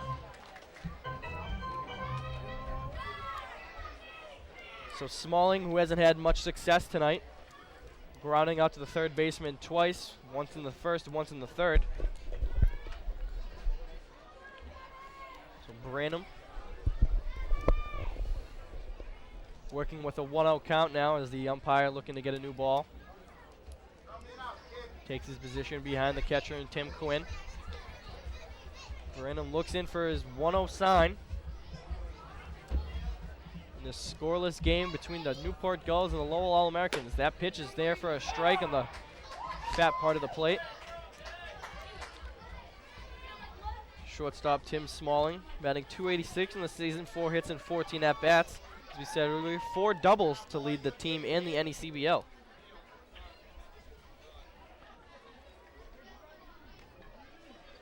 One pitch from Branham. He takes his set from the stretch. Throws curveball, gets away from Quinn, and over to third will go Garcia. So an pickoff throw thrown away from the pitcher Ted Haley, and we record that a wild pitch from pass ball. Pass ball, says Nick Tasso. So second pass ball of the evening on Tim Quinn. Well, deja vu all over again. The pass ball puts a runner at third with 2 outs. See if the Gulls can capitalize this time. So 2-1 pitch from Branham. Swung on, lifted into deep left center field. Going back is David Gustafson. That'll be off the wall. Scoring from third easily was Garcia, and strolling into second will be Tim Smalling with his 5th double of the year. Getting his 3rd RBI as well. How about that? As you watch the replay, it hit pretty high off that wall out there. Some ballparks, that's a home run. Here it's a 12-foot wall ball double. Drives in. Smalling's 3rd run of the season, and Tim, who was the hero last night, gives the Gulls their first lead in this ball game. Breaks open this 0-0 tie. So the error and the pass ball come to bite him, giving Garcia 2nd and 3rd. surely would have scored easily. As that first pitch to Malello is taken for a ball low. Definitely would have scored easily from first on that one, but the error in the pass ball not helping. So Tim Stallings stands at second after his double as that pitch is taken for a strike in the outside corner. Count runs to 1-1. Malillo, he doubled back in the first, stranded at third, and walked back in the fourth, stole second, stranded at second. That pitch is in the dirt. Nice stop by Quinn. Count runs to 2-1. Malillo hands Quinn his face mask. Good sportsmanship from the catcher. Catcher to catcher love right there. So the Newport Gulls take the lead in the 5th inning as that pitch is taken low. Ball 3. They take the lead. First run of the game for either team. Gulls lead 1-0. Still 2 outs. Gulls doing all their scoring with 2 outs this inning. Malillo looks for the 3-1 pitch from Branham. That pitch taken for a strike at the knees. Full count now. So Branham trying to get out of this inning with no more damage done.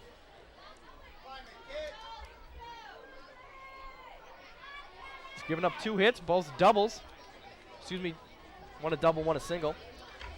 There's the payoff pitch. Taken for a ball, skips off Quinn's foot. And taking third will be Smalling. Going down the first on the walk will be Malillo. Calling that a pass ball. So Quinn having trouble. 2 pass balls in this 1 inning, 3 on the evening. All 3 pass balls allowing that runner to go to third. So second walk for Haley on the evening.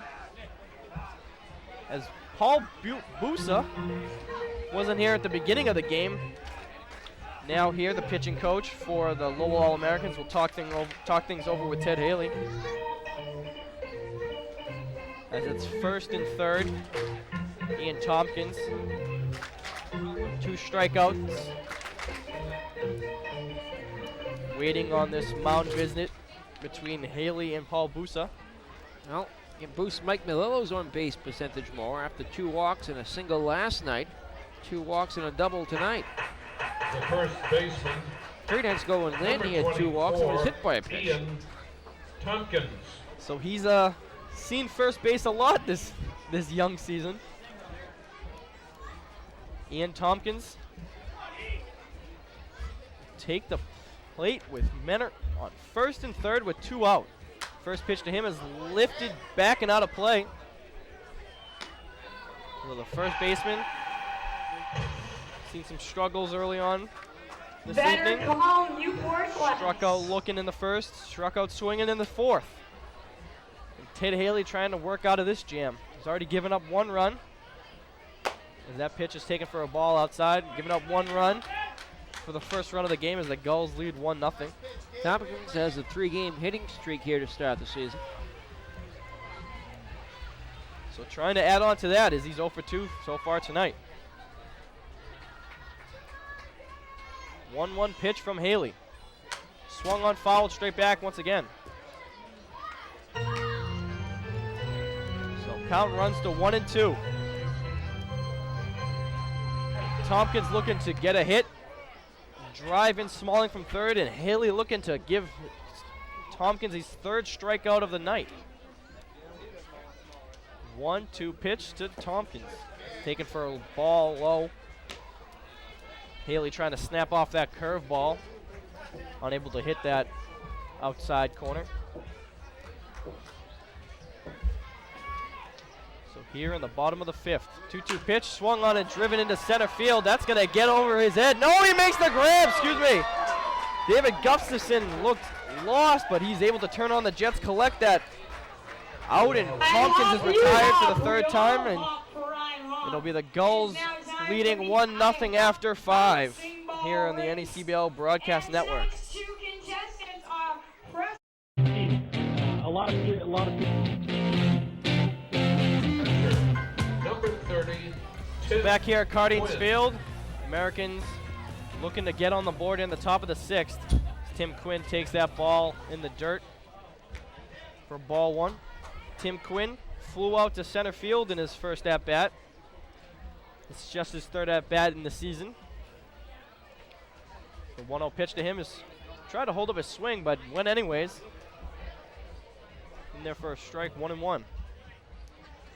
So Tim Quinn getting catcher duties tonight as that 1-1 pitch is low in the dirt.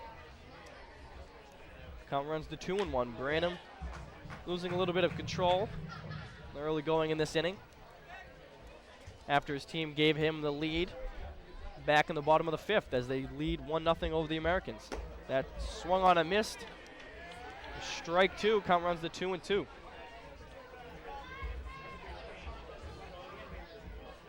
So Quinn and the Americans trying to get something going. Not much happening against Branham this evening. That 2-2 pitch is taken outside. Branham's only allowed one hit, that back in the second, and one walk back in the last inning. But no runner for the All-Americans has reached second base. That pitch is taken low, ball 4. Quinn will take his stroll down to first base.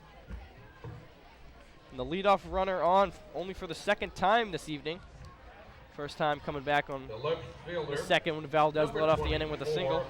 Dan Godefroy. Dan Godefroy struck out swinging in his last at-bat to end the third. Godefroy playing left. Played left field in the game against the Mariners. He squares the bunt and unable to get there. Oxford in there safely. Tim Quinn was off with the pitch. And he's in there safely as Mike Melillo threw down to first, threw behind him. And once Quinn saw that, he was able to go into second. He'll be credited with his first stolen base of the year. So Dan Godefroy was looking to bunt him over to second, pulled back. Quinn getting a little anxious, was able to take second anyways, as that first pitch was a ball. So 1-0 pitch, still squaring, pulls off again, taken for a strike, and Quinn having to run back to second base as Melillo threw down. He was in there in back safely. So Godefroy pulling away on the attempted bunt. Count runs to 1-1. See if he continues to try and bunt Quinn over the third. John Sills in on the grass, anticipating the bunt. He squares again. Gets it down, rolling down the third base line, but rolls foul. So count runs to 1-2, and Godefroy will have to swing away. A little upset with himself, unable to get the bunt down. With the lefty, will have to swing away and get Quinn over to third some other way. Sills backs up now, and now he's even with the bag. Takes a few steps in, kicks some dirt. Godefroy. 1-2 pitch now from Branham. He sets and delivers. That pitch taken up high and away, ball 2. So first runner to reach second for the All-Americans tonight. Tim Quinn there on a walk and an unorthodox stolen base as he was caught in between first and second, but wisely ran to second after the throw was behind him from Melillo. As that's grounded to second base, easily taken by Garcia over to first, but Quinn will advance over to third, so Godefroy does his job and moves the runner over. And now Quinn in perfect scoring position right now to even this ball game up. And it'll be up to Matt Miller. Number 20. Matt Miller has broken his bat twice tonight, once on a ground ball to second and once on a short flare to shortstop. Gonna want to visit on the mound, talk things over with Branham. And the entire infield standing on the mound right now. Looks like Newport Gulls pitching coach John Foster went out there as well. Foster, a former Major League reliever, was retired from his playing career earlier this year. Last played with the majors for Atlanta Braves, 2006. So Foster comes off the playing field. Infielders in on the grass. Wants to cut down that runner at home. Matt Miller, the speedy right fielder, sporting the 2-0 on the back of his jersey. Chokes up on the bat a little, takes ball one. Miller, a real compact stance. Keeps the bat in tight to his body. Just looking to get a piece of something and put it in play as he swings and fouls one off to the left into the netting. The count runs to 1-1. So Tim Quinn walked the lead off the inning, now on third. Looking to even this game up as the Gulls lead 1-0. As they scored their go-ahead run back in the bottom of the fifth. Pitch to Miller. Taken for a ball low. Random went off speed, Miller not biting. And he's had in the count 2-1. He'll have a good pitch to swing at. Pitch from Branham. Swung on, grounded to second base, booted. Coming home is Quinn. Throw home, and he's dead at the plate for the out number 2 of the inning. So, second baseman Garcia had that ball bounce up off his chest, but stayed close enough to him that he was able to collect it, and Quinn gunned down at the plate. Well, what could have been a costly error instead turns to the Newport Gulls' advantage here as they retire that lead runner and retain the 1-0 lead. So Miller on first thanks to the fielder's choice, but I'm sure he'd rather be in the dugout if it meant a Lowell All-Americans run. He takes his lead off of first. First pitch to Elliott, swung on and fouled straight back. Elliott grounded out to the shortstop in his first at bat and popped up to the third baseman in foul territory in his second at bat back in the fourth. So, what looked like a golden opportunity for the Americans to score with Quinn on third with one out. Quickly erased with the heads-up play by Garcia. Was able to cut down Quinn at home, and he was a dead duck, no doubt about it. So Tom Elliott looking for the 1-1 pitch. That's thrown over to first, and he's picked off at first. Miller picked off by Branham at first, and that'll end the inning. Okay, So great play, great heads-up play by Branham, and that'll hold the lead at 1-0 as we'll take a look back on this replay. Trevor, all you have to do is name 2 Quick, members strong from throw. the 80s group, Guns N' Miller Roses. disagreeing with the call, but he'll have to head back to his dugout as Coach Jeff Kane still talking things over with first base umpire Mark Ottavinelli. Very upset by the call, and he'll have to go back to the dugout still upset as we'll head into the 7th inning. Gulls up 1-0. You're listening to the NECBL Broadcast Network.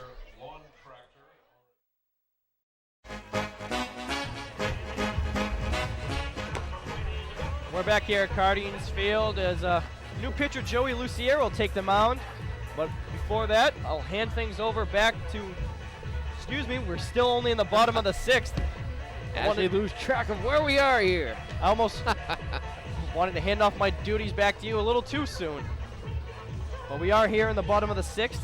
Newport Gulls lead this one 1-0. Scoring is Greg Garcia back in the bottom of the 5th. I don't know if my voice can handle an extra half inning of work after the wild game we had in New Bedford last night. The Gulls coming back from a ninth inning rally, actually, to take the lead. Well, I try to save you on that one as we give you Joey Lucier's numbers on this season. Joey has 1 appearance, 2 innings pitched. Gave up 2 hits in that outing, 1 run, 1 earned run, and 3 strikeouts back in that first game against the North Shore Navigators.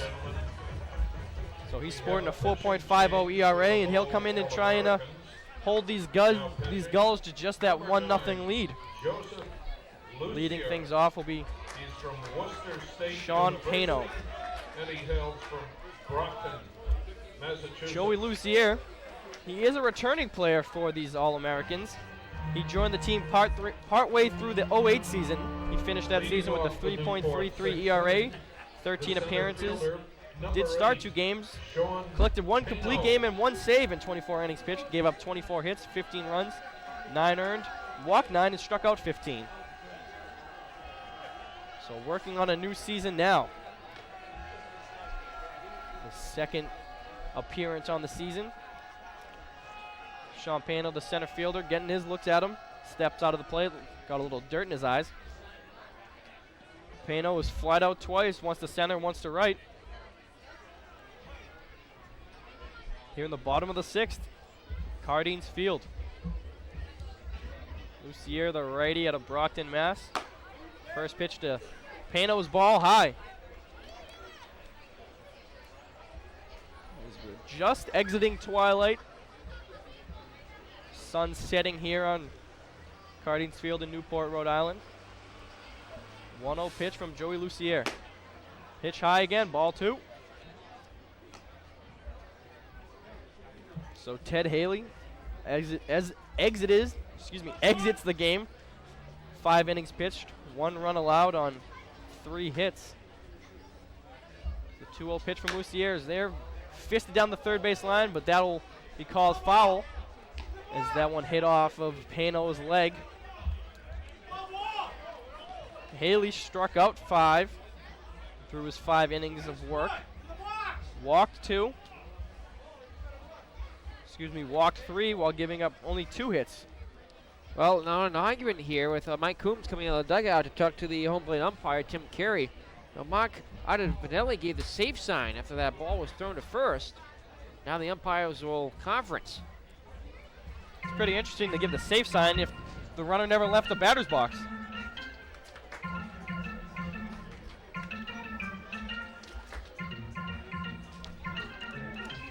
So, Mike Coombs still on the dirt, just to the right of home plate. They're actually going to call him out. I thought I heard foul. Well, that's surprising. We'll see if we get an instant replay. You can see him. He clearly hit it off his foot. The third baseman. See if we get another shot of that. 19. So Vanelli did call him out. With the way Pano was hopping in the batter's box, I thought it definitely hit off his leg or shin or something. And plus the way it rolled down the line, too. The first pitch to John Sills was a curveball in there for a strike. So record that as a ground out to the third baseman as that pitch is ripped to the shortstop. But Tom Elliott moves to his left and makes that play easily. Just off the end of the bat. Looks like he have another broken bat on the season for these NECBL players. Good stroke by John Sills, just seemed to die once it reached Tom Elliott. Here's the replay again. Well, no, it's a different play. That was the line drive caught by Tom Elliott. So quickly 2 down here as Joey Manning will take his spot in the batter's box. Struck out looking at his first at bat. That one's drilled to left field, backing off the wall. Rounding first and heading into second. No play there as he slides in safely, clapping his fifth. Another double on the night for the Newport Gulls. So, once again, getting things done with 2 outs, as they did last inning. Garcia was able to single with 2 outs. He advanced on an error from the on the pickoff attempt from the pitcher. Advanced the third on the pass ball, and Smallings scored him on his double.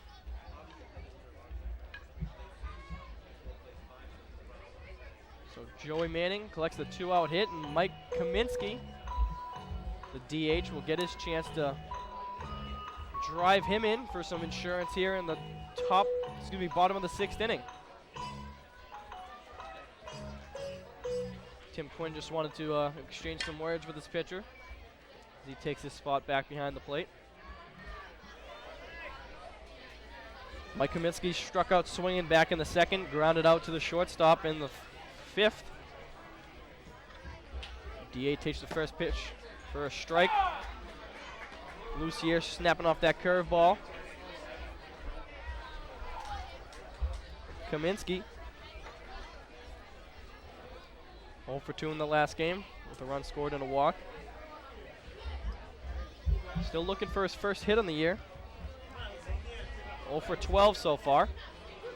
That pitch is grounded off his foot. That one called foul by the home plate umpire, Tim Carey. So quickly down 0-2 is Kaminsky. Lucier looking to get out of this inning without any more damage. Without any damage. No damage done so far. Trying to keep this a one-run ball game.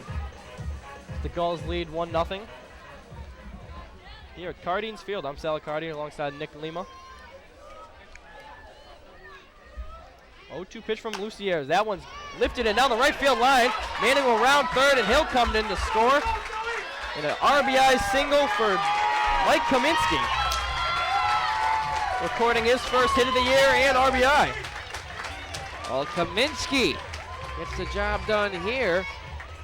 Driving that one down the right field line all the way into the corner. As you said, Sal's first hit, his first run driven in. Couldn't come in a bit of time to give the Gulls a little pad to their lead here. It's now 2-0. So Lucier run into a little bit of trouble here with 2 outs, giving up the 2-out double to Manning, and now the single down the right field line to Kaminsky to score him. First pitch to Stone is taken for a strike on the lower half of the plate. Dylan Stone, left fielder. Tried to bunt in the first. Was thrown out by pitcher Ted Haley back then and flew out to left field. 1 pitch, hits Quinns in the shin pads, pops straight up and will wind up behind the plate. Advancing on that, it'll be Kaminsky.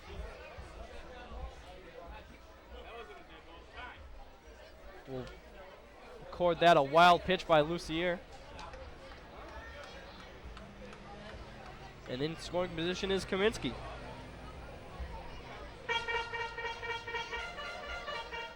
So chance to do some more damage the Gulls have here with another man in the scoring position. So but tough night behind the plate for Tim Quinn. 3 pass balls. Had to deal with some pitches in the dirt early. That one's taken for a strike on the outside corner for strike 2. Now that wild pitch just hitting off his shin guards and popping straight up. Nothing he could do about that one. Kaminsky standing on second now. Still 2 outs. Lefty Stone swings and hits a dribbler down the third base line. Eric Oxford will touch that one up for a foul ball. So Dylan Stone also looking for his first hit of the year. 0 for 10 to start the season. Looking for his first hit and first RBI. Get one here. 1-2 pitch to Stone. That one swung on a miss, strike 3. So Lucier ran into a bit of trouble with 2 outs. Gave out the 2-out RBI to give the Gulls the 2-0 lead. And after 6, that is your score, 2-0. Newport Gulls over the Lowell All-Americans. You're listening to the NECBL Broadcast Network.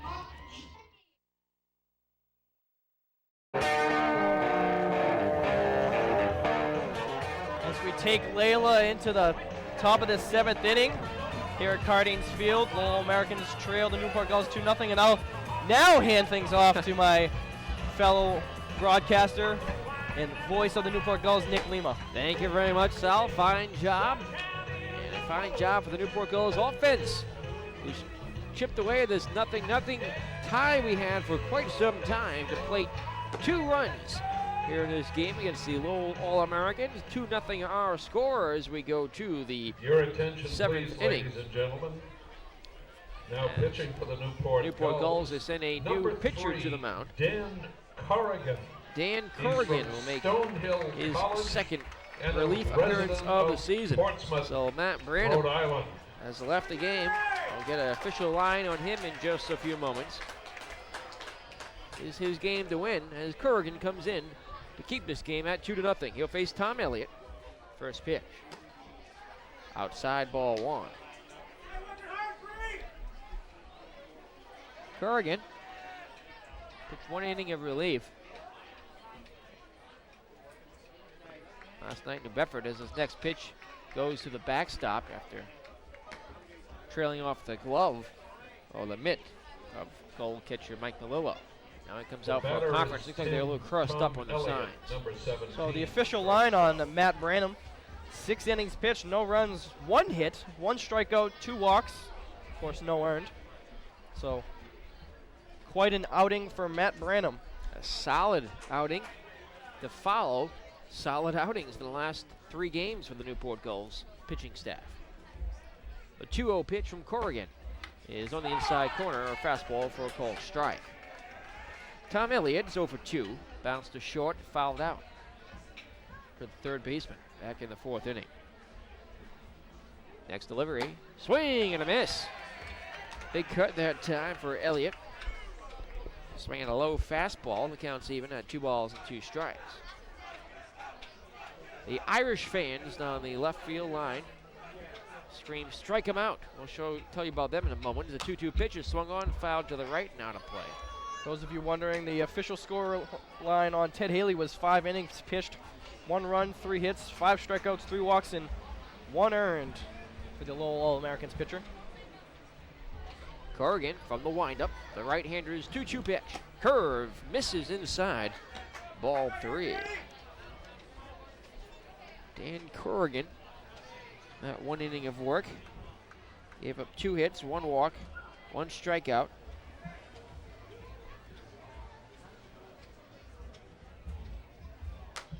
Allowed no runs to score as the 3-2 pitch is fouled to the screen.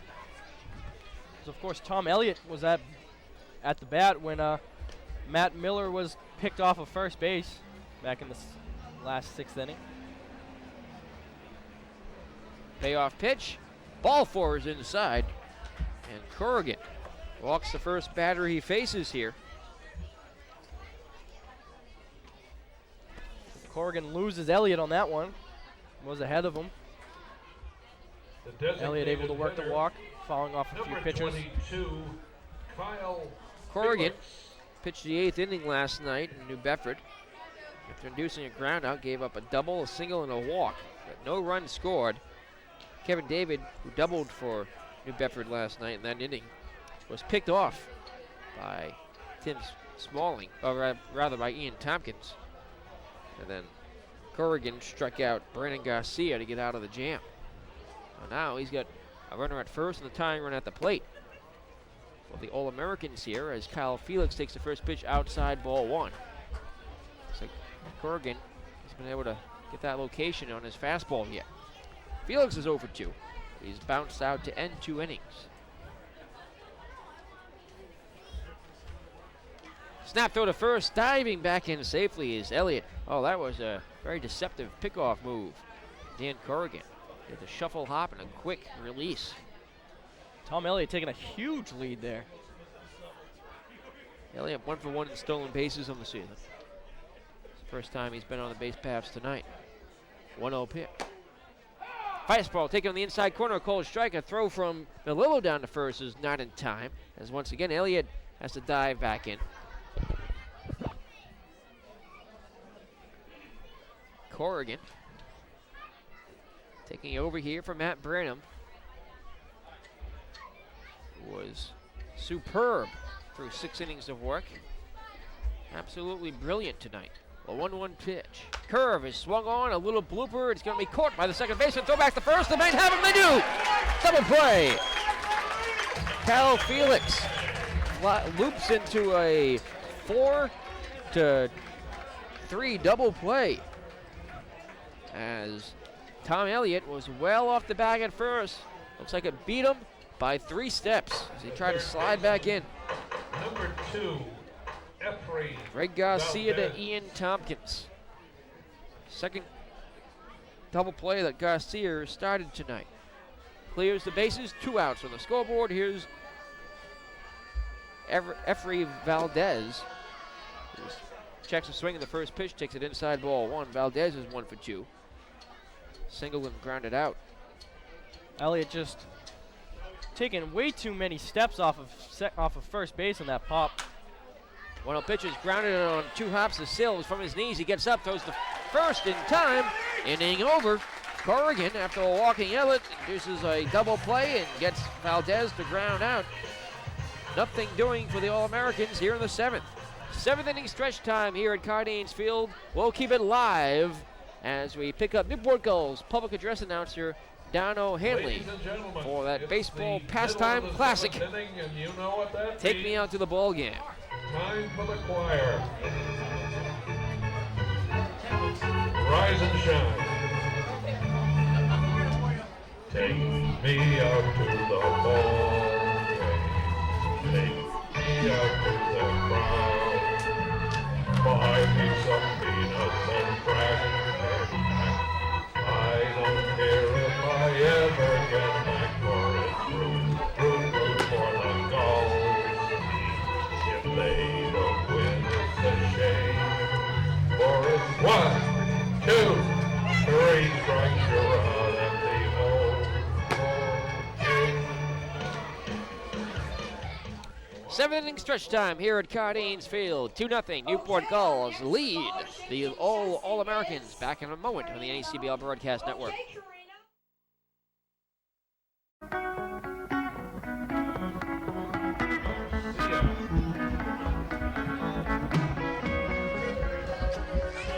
Bottom of the 7th here at Cardines Field in Newport, Rhode Island. This is our Tiger TV's crew power inning as Greg Garcia, leadoff man to line up for the Gulls, leads things off here in the 7th. Joey Lucier. The Lucier or Lucier? What's that? Joey? Joey, yes. Lucier or Lucier? I say Lucier. Lucier. Now if he was Portuguese, it would be Lucier. 1-0 pitch is fastball up and away, ball 2. Greg Garcia is 1 for 3 in the night. Single, a run scored, a strikeout. He also fly to center. Lead off the ball game. Offensively for Newport. Lucier takes his time, goes over the signs with his catcher.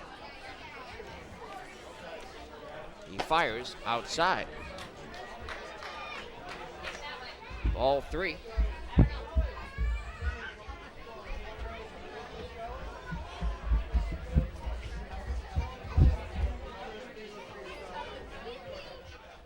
Next delivery is on the outside corner, a called strike.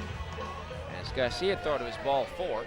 Said he has a hitter's count now, 3 balls and a strike. Tim Quinn goes over the signs as Garcia taps the plate and looks out on Lucier. A long look in. It's taking too much time for Garcia, who steps out and very quickly steps back in. 2-0 Gulls lead it, last of the 7th. From the stretch, Lucier. 3-1 delivery. Slow ball 4. That's the 3rd walk of the ball game issued to the Newport Gulls. First for Lucier here in relief. Ted Haley pitched effectively through 5, but he is on the hook in this one. The first Gulls batter to lead off the inning. Number 12. To get on, to lead off the inning and get on base since the 4th when Malillo walked. Gulls couldn't capitalize then. They did capitalize in the 5th. Some 2-out scoring. Snapped over back to first, diving in safely is Garcia. Greg is 1 for 1 on stolen bases this season. Gulls have done all their scoring with 2 outs this evening. Once in the 5th and once in the 6th.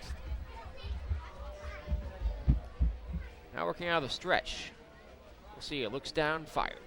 Swung on and driven down the left field line, giving chase Godfrey, going over to the wall. It's off the wall on a bounce. Grounding third and being held there will be Garcia, and into second with a stand-up double is Tim Smalling.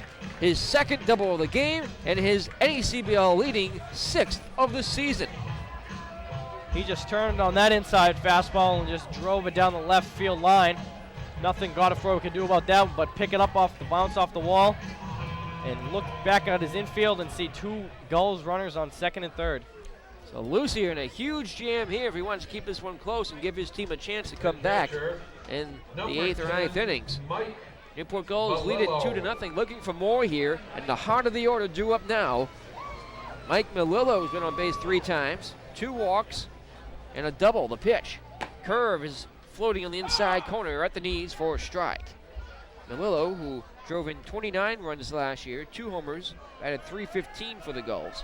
Came in tonight batting .250. His average has climbed a little. His on-base percentage is probably in the 400 range now with the 2 walks. The pitch is in there for a strike. And Melillo's down the count, 0-2. Lucia will have to battle back here. Record a couple outs. Lucia doing a good job changing speeds, getting that first strike on the curveball, now switching to fastball. Infield in at the edge of the grass, all the way around, hitting room in left center. The 0-2 pitch to Melillo. Strike 3 called on the outside corner.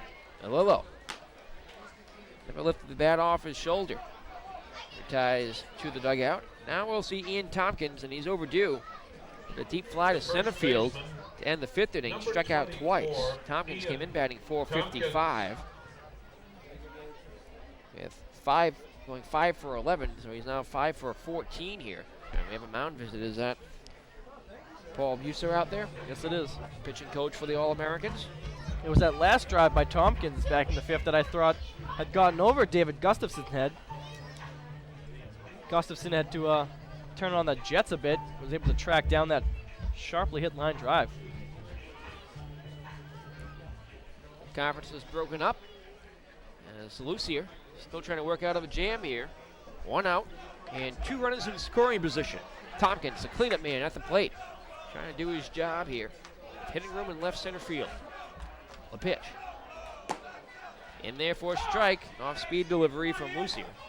A breaking ball that time. Lucier starting off these past 2 batters, with the curveball in the outside corner. See if he stays out there.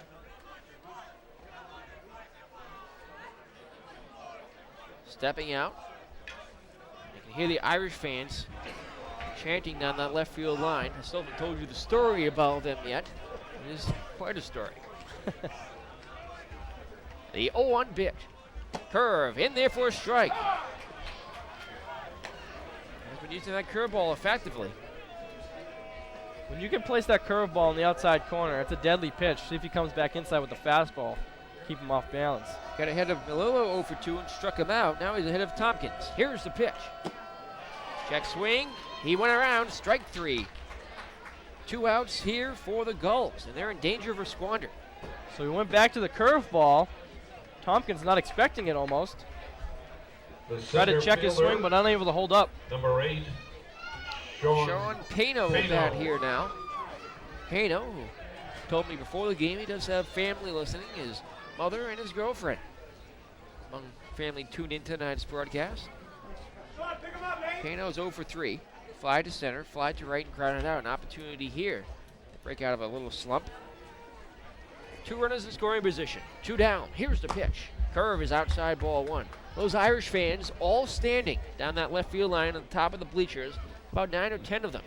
They are from Dublin, Ireland, and they have been here for the last 3 years in the summer working at a golf course. They're all college students from Ireland. They're big soccer fans. Because they don't really have baseball in Ireland, so they go to soccer matches all the time. And at these football matches in Ireland, obviously they're always standing there, and the fans are extremely passionate about that sport. And throughout Europe, as the 1-0 pitch misses ball 2, they go there with face painted, and they get all these chants and cheers for different players.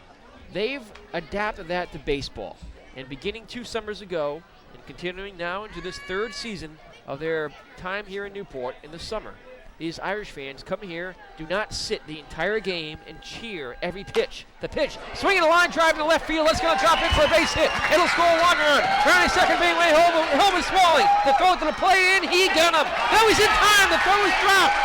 The ball is dropped by the catcher, Tim Quinn, and the Newport Gulls lead it 4-0. The Irish fans and the fans around Cardinals Field cheer as the Newport Gulls have broken it open here in the 7th on a line drive hit by Sean Pano. 2 RBI single. Way to break out of the slump, Sean, as he knocks in runners from 2nd and 3rd. Newport avoids the squander here in the 7th. 4-0, Gulls lead it. 2-out RBI killing the Lowell All-Americans tonight. 2-out RBI in the 5th and the 6th, and now 2 more in the 7th. Lucier looked to be grooving after he gave out let the first 2 runners on in the 7th, struck out the next 2. Shot on Sills, hits a line drive, base hit in the left center field. Stopping in second will be Pano. Back-to-back hits here for the Gulls off of Lucier, who's allowed double, 2 singles, and a walk. Shaded by 2 strikeouts here in the 7th. Newport still in business here. Runners at first and second, and Joey Manning up now. Manning had his first hit of the season with a double with 2 outs in the 6th. Wall ball double down the left field line. A similar play here. Could play to run. 2 runs in for Newport here in the 7th inning. From the stretch, Lucier checks the runner and fires. Curve, ground ball, bouncer, tough hop to the third baseman. Up with it is Valdez. He'll step on the bag for the force out at third for the out that retires the side. However, the Newport Gulls get 2 big runs here off the bat of Sean Pano. And we have played 7 complete from Cardines Field. Gulls 4, All-Americans nothing here on the NECBL Broadcast Network.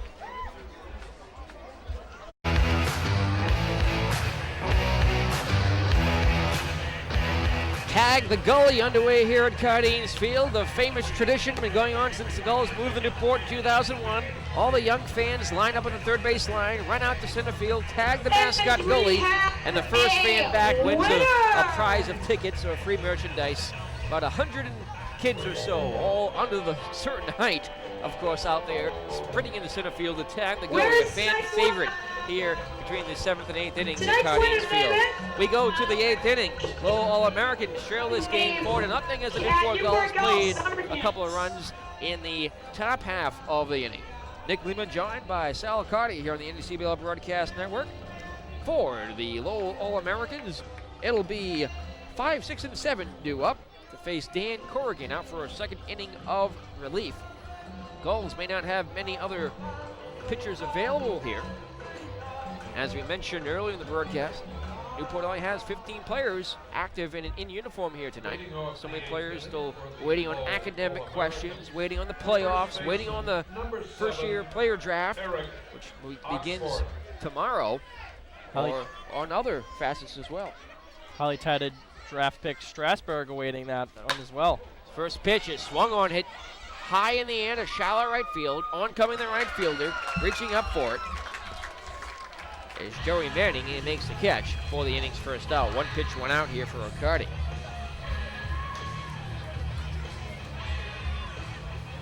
Now Oliver Palmer, who's flied to center and fouled out. The second baseman, number 3, Oliver Palmer. Palmer bats from the right side. His team down by 4 runs. Here's the first pitch.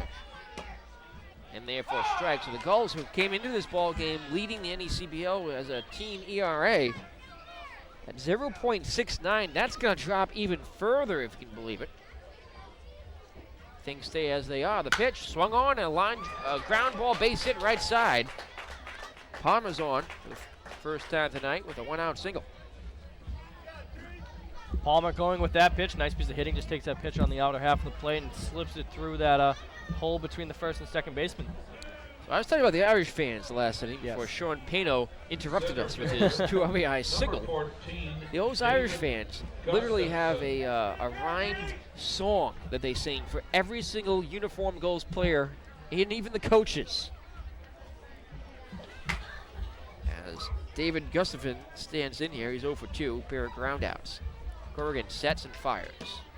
Off-speed pitch, misses low ball 1. But Scott Virgilak, every inning, takes his third base coach's spot up the third base line. They sing, he's big, he's hot, his first name is Scott Virgilak, every single time. And Scott Virgilak, oh, he smiles, of course. Gulls fans love him. The Gulls players absolutely love them. And they've really become part of the family here in Newport. They were actually flown in by the team for the Gulls hot stove dinner each of the last 2 off seasons. 1-1 the count here as the pitch is in there for a strike. Corrigan steps off the mound. Now Tozer Rubber looks in for the signs from Malillo. A runner at first. From the stretch, the 1-1 pitch, instead he twirls and fires back to first. Again, that deceptive move from Dan Corrigan. Very quick move. Quickly stepping off the rubber and placing his throw in the first baseman's mitt at the same time. Very efficient with the move. Doesn't waste any time at all. Now he looks in again. Comes set. The 1-1 pitch to the plate. ground ball rolling softly to shortstop. Overlet Smalling flips a second out there on to first. Not in time. Well, they can't turn the double play. They get the lead runner on the 6-4 fielder's choice. So Gustafson takes a solid hack at that one, but just drills it right into the ground. An easy play for the shortstop, but hustling all the way down the first base line, gets the first safely. Still no attendance report yet, as the stands to our right still look pretty full. Stands to our left starting to filter out a little bit here on a school night in Newport. The young kids and their families have to head home, but the Gulls diehard fans still here. So curveball is up and away. Ball 1. Newport, one of the few franchises in the league that allows all the fans onto the field after the game. Get autographs from the players. 1-0 delivery. On the inside corner, a called strike. It's 1-1. Tim Quinn, fly to center, walked, stole a base in the 6th inning. Was picked off by Miller. Rather, picked off Will Miller was batting. Pitches swung on, fouled to the backstop.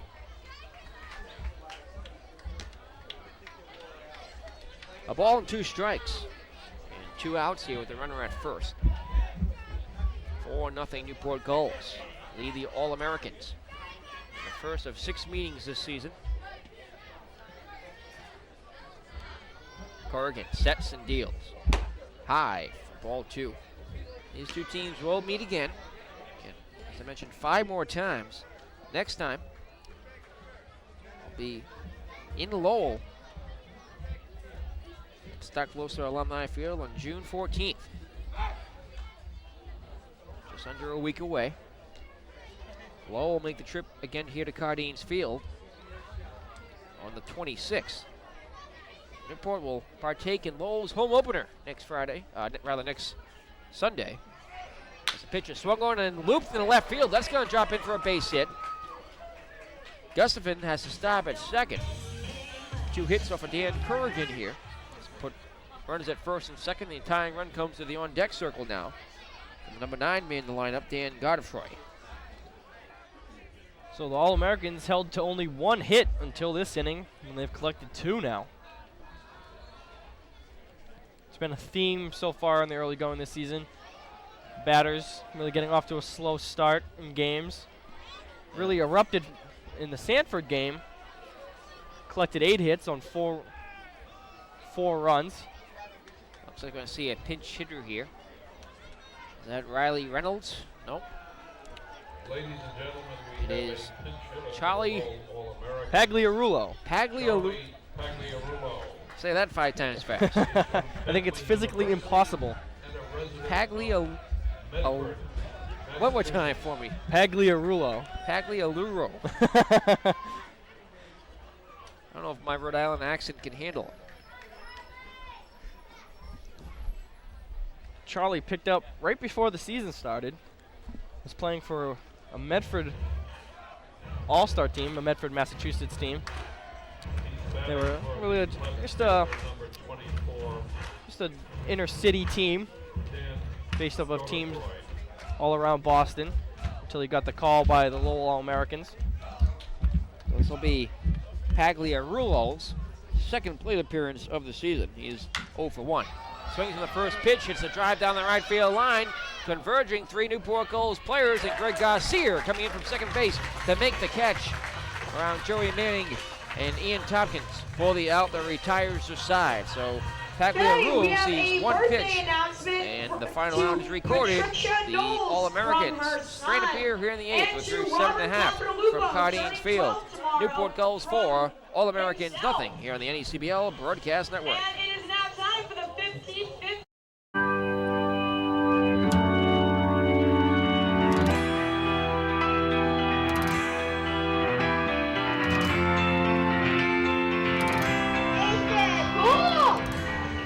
The last of the 8th to go here at Cardines Field here on the NECBL Broadcast Network.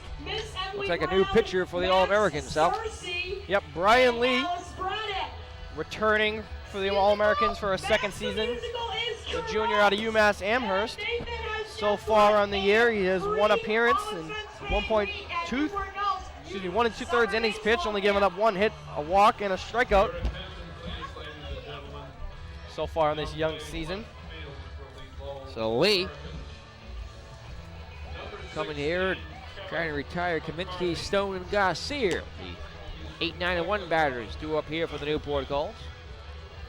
Lee worked in a 3-inning relief effort with himself and Rob Nicholas to close out the game against the Sanford Mainers, giving them the victory 4-0 back on Saturday night. Now pitching for Lowell, Faces number Kaminsky 29, here on his Brian first Lee, hit of the season from the in the University 6th of inning. Massachusetts In the at confines of Cambridge. Cardines Field, He's from been very Somerset. beneficial to these Gulls hitters as they've been stringing hits together in the 5th, 6th, and 7th innings to produce runs. Something they haven't been able to do effectively this season thus far. They really jumped all over Joey Lucier, especially with 2 outs. All of the goal scoring coming 2 outs in this one in each of the last 3 innings. The designated hitter, number 9, Mike Kaminsky. Here's Mike Kaminsky. Struck out, grounded out. The RBI single in the 6th, which again was his first hit and his first run driven in of the season. He fouls the first pitch off the backstop. It's 0-1.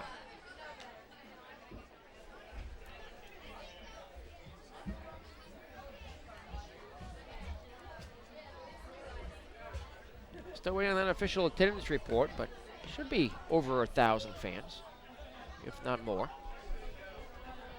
Here on the rescheduled opening night, the pitch, a ground ball bouncing to the second baseman. Up with it is Palmer, throws Oxford at first for the out, and is quickly one away. Take 10 seconds for station identification here on the NECBL Broadcast Network. NCTV 18 Newport County, the World Wide Web, and on DVD. This is Newport Gulls baseball on the NECBL Broadcast Network. Stone. Dylan Stone swings and misses the first pitch he sees. Stone, the last Newport Gull batter in the starting 9. Of course, the only 9 position players they have. Still looking for his first hit of the season. Stands in for the left side.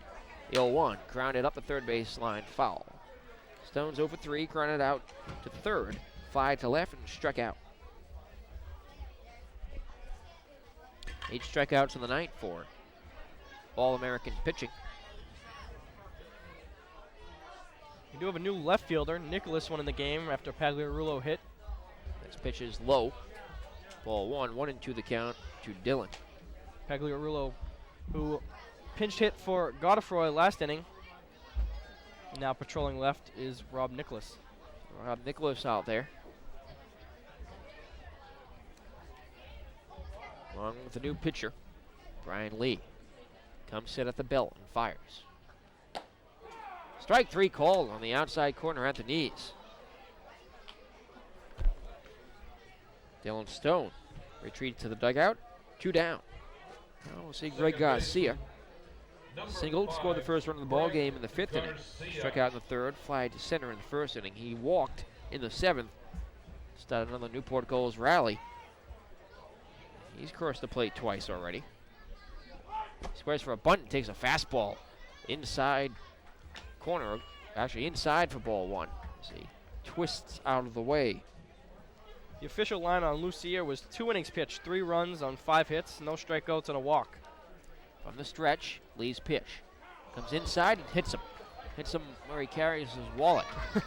So, Greg Garcia will be on base for the 3rd time tonight as he's hit by a pitch for the first time this season. Well, the Gulls haven't had many problems getting on base with 2 outs here in these latter innings as Tim Smalling steps up. Smalling's had a good night. He's had his 5th and 6th doubles of the season. He's plated a run. He scored as well. 2 for 4, pair of groundouts to go with the 2 doubles. So once again with 2 outs, the Gulls get a runner on. Trying to spark some 2-out magic once again. Check at first, back safely is Garcia.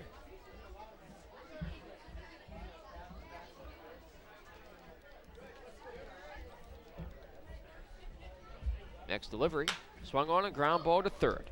Up with it is Valdez. Throws across to first in time, inning over. Goes stranded runner, and we have played 8 innings of baseball here at Cardines Field. We go to the 9th. Newport Gulls 4, Lowell All-Americans nothing. Their last chance is next here on the NECBL Broadcast Network. 230. At the conclusion.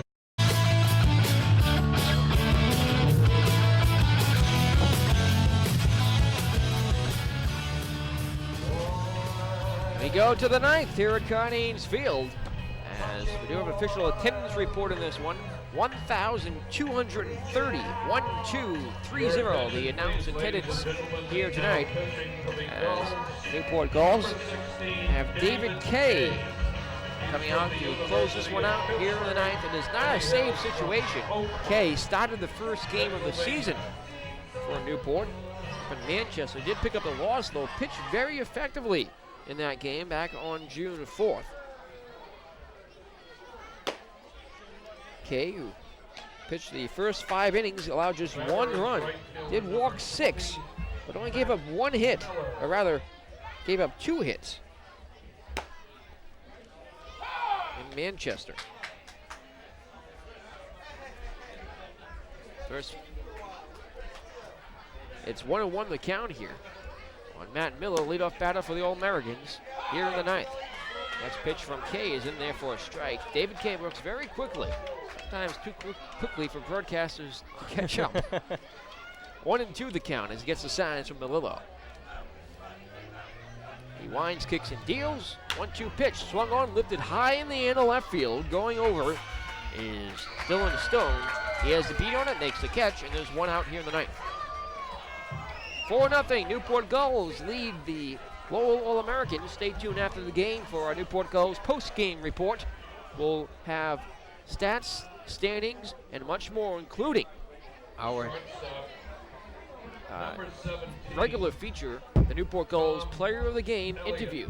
Every game here at Cardines Field will be interviewing the Gulls Player of the Game, so don't miss that here on the NCBL Broadcast Network right after the final pitch. Fastball is outside, ball 1 to Tom Elliott. Fouled by Kyle Felix. Last chances here for the All-Americans. And there was scoreless for a while, but the Newport Gulls started to plate runs in the 5th inning. 1 in the 5th, 1 in the 6th, 2 in the 7th inning. 2 balls, no strikes now. The count on Elliott was 0 for 2 with the walk. Fastball is on the inside corner. Called strike. 1 out, base is empty in the 9th. 4-0 Newport. 2-1 delivery is inside, ball 3. A win would put the Newport Gulls potentially in first place in the NECBL Eastern Division, albeit temporarily. So waiting on the final report from the Danbury at North Shore game as the 3-1 pitch is fouled to the backstop. Plus, if North Shore were to lose tonight, that would give the Gulls sole possession of first in the NECBL East. Newport trying to keep the winning streak going here, make it up to 3 games. They're losing the first game of the season. 3-2 pitch, fouled up the first baseline. Count is full to Elliott. Felix waits on deck, barring a pitch hitter here. Kay, the righty, looks in. Winds and deals the payoff pitch. Foul to the screen. Elliott battling here to stay alive. The All-Americans need base runners. They want one last shot to come back in this one. David Kay can be very effective. He's ready. The 3-2 pitch. Swinging another foul up the first baseline into the All-Americans on deck circle. Gulls doing an excellent job on the field as Gulls pitchers only recorded 1 strikeout on the game so far. David Kay winds, kicks, and fires. Goes to the backstop, right between Melillo and Elliott for ball 4. So the All-Americans still alive here in the 9th. 2 outs to work with, and Kyle Felix steps up now. The heart of the order will have to be dealt with now by David Kay. Righty-lefty matchup here as Felix kicks some dirt around on the left side of the batter's box. Kay comes set. and fires. Fastball is on the outside corner at the belt for strike one. Looked to be like the All-Americans had something going with Elliott leading off the 7th with a walk, but he was quickly retired when he was caught off of first base on a Felix pop to the second baseman.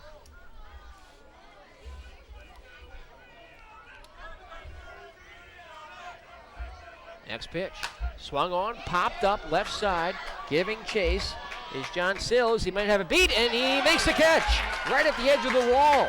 2 down. A foul out for Felix, and the All-Americans are down to their last out. I thought that was going to be taken out of play, but it just died up there right in front of the net. Luckily for the Gulls, it didn't hit the net at all, came straight down and into John Sills' glove. Pretty much no foul territory down that line right there, and just enough of the ball catching foul territory to be caught by John Sills. 2 outs. We're in the 9th.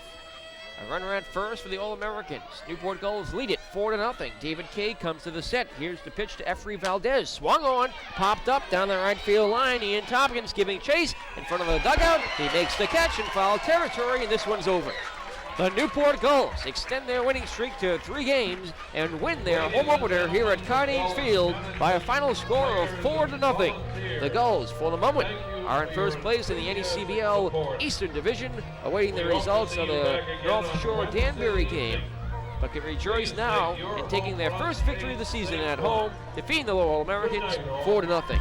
Sal and I will be back in just a moment as our Newport Gulls post-game report is next. Stay tuned, don't go away here on the NECBL Broadcast Network. Much more still to come. Final score here from Cardines Field. Newport Gulls 4, Lowell Americans nothing. Stay tuned, back in a moment. Hey, Gulls fans. And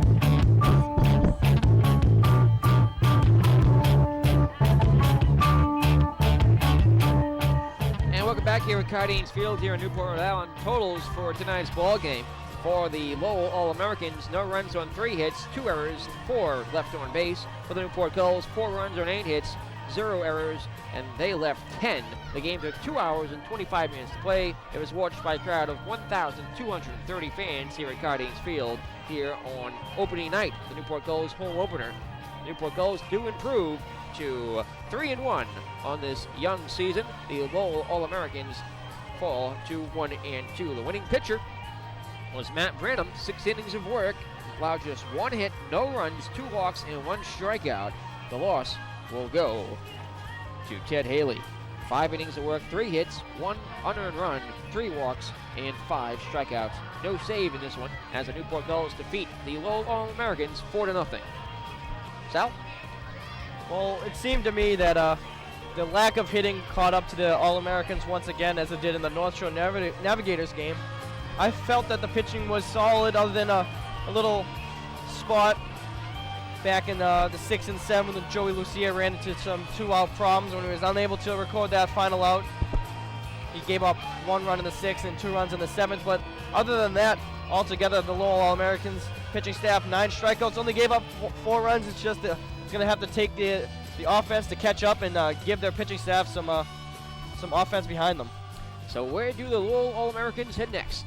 The Lowell All-Americans will stay on the road, as they will have tomorrow off, and then we'll see the New Bedford Blue Sox. The Bay Sox. Bay Sox on 7 o'clock on Friday. Newport Gulls continue the homestand throughout the week after starting it tonight. They'll be here through Friday. An off day tomorrow. Newport will play the New Bedford Bay Sox on Wednesday here at Cardines Field. We'll be on the air at the pregame show at 6:05. First pitch at 6:35. So here tonight, and the Gulls home opener, they improved to 3-1 on the regular season as they defeat the Lowell All-Americans 4-0. Stay tuned. Player of the game interviews coming up in just a few moments. Some out-of-town scores next on the NCBL Broadcast Network.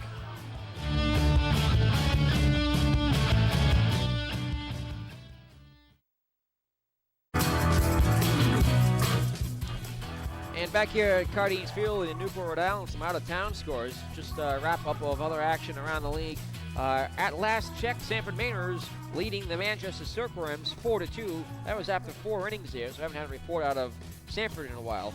Up in Lynn, Massachusetts, the North Shore Navigators were leading the Danbury Westerners 2-1 in the bottom of the 6th. Waiting on the result of that game, as if the Navigators hold on to win, they would improve to 4-1 and have the best record in the NECBL, and of course would retain first place in the NECBL East. But the Newport Gulls, for the moment, are in first place, tied with the North Shore Navigators, so we get word in that game. If the Navigators lose, Newport, of course, would be in first place, but as it stands, the Gulls will finish tonight in first or second place. The Lowell All-Americans at 1 and 2 do fall to a tie with Manchester and New Bedford, who were idle tonight, as we wait word from other scores around the league. So a last word for you, Sal, before I head down to the field for the Gulls Player of the Game interview. Again, the All-Americans continue a lengthy road trip here. Don't have to rebound. So all I have to say is that you were a very gracious host. Had a great time here in Newport, and look forward to seeing you again back next week on, I believe, June the 14th is a Sunday. Look forward to working with you at least 5 more times, Sal. Me too. Thank you very much. So that's going to do it up for us here in the broadcast booth, but stay tuned. We're going to be live here on the NECBL Broadcast Network for just a couple more minutes down on the field with our Player of the Game interview next. Don't go away.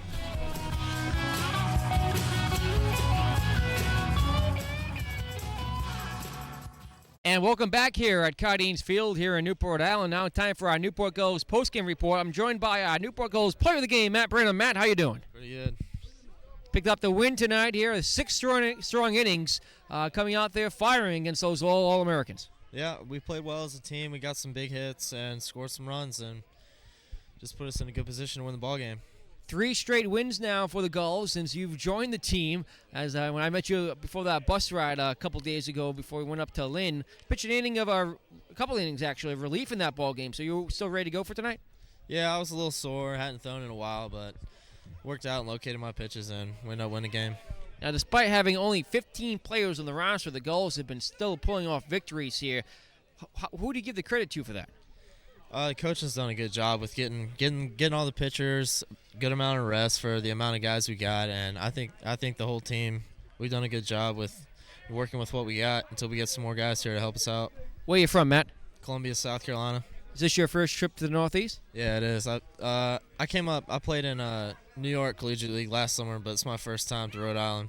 So how are you enjoying your stay so far here in Newport? I like it. The area is real nice. Everybody seems friendly, so I like it so far. Now, this is your first experience here in Cardines Field.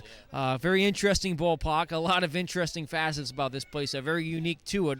What are your first impressions pitching here at home? Yeah, I like it. It's a good atmosphere for baseball. There's a lot of people at the game, and both dugouts on the first base side was a little odd, but it was a nice place to play. How about the Irish fans cheering up that left field line, but you could hear them every pitch? Yeah, it was nice. It was nice to have somebody behind us helping us out in the stands. So you pick up your first win of the season as a pitcher. And the Gulls make it 3 in a row, improve to 3-1 on the season. A very important week here for Newport. A 5-day homestand. Good opportunity to get some rest, get some more players in as you play 3 games. Looking forward to a good week. Yep. Looking forward to it. All right, Matt, your Newport Gulls Player of the Game. Congratulations. Thank you for joining us, and good luck on Wednesday. Thank you. And of course, we thank Matt Brennan for joining us here on our Newport Gulls post-game report. I'll be back in a moment to wrap things up next here on the NECBL Broadcast Network. And welcome back here, one final time here in Newport, Rhode Island. Let's pause for a moment and thank those who made this broadcast possible. The executive producer of Newport Gulls Baseball is Tom Lima. Our on-site engineer was Everett Brendel. Our production assistant was Everton Carter. Our audio technician and dugout camera person was Hayden James. I also like to thank our official scorer, Nick Tasso, and all the fine crew and personnel who have made this broadcast possible. The Newport Gulls defeat the Lowell All-Americans 4-0 here on opening night at Cardines Field 2009. Newport improves to 3-1 in the NECBL Eastern Division and will be beginning a long homestand. Our next broadcast coming up Wednesday, June 10th, 2009, right here at Cardines Field. On the air, the pregame show at 6:05. First pitch at 6:35. We hope you join us then. For now, the Newport Gulls defeat Lowell 4-0, the final score from Cardines Field. For all of us here, so long, everybody.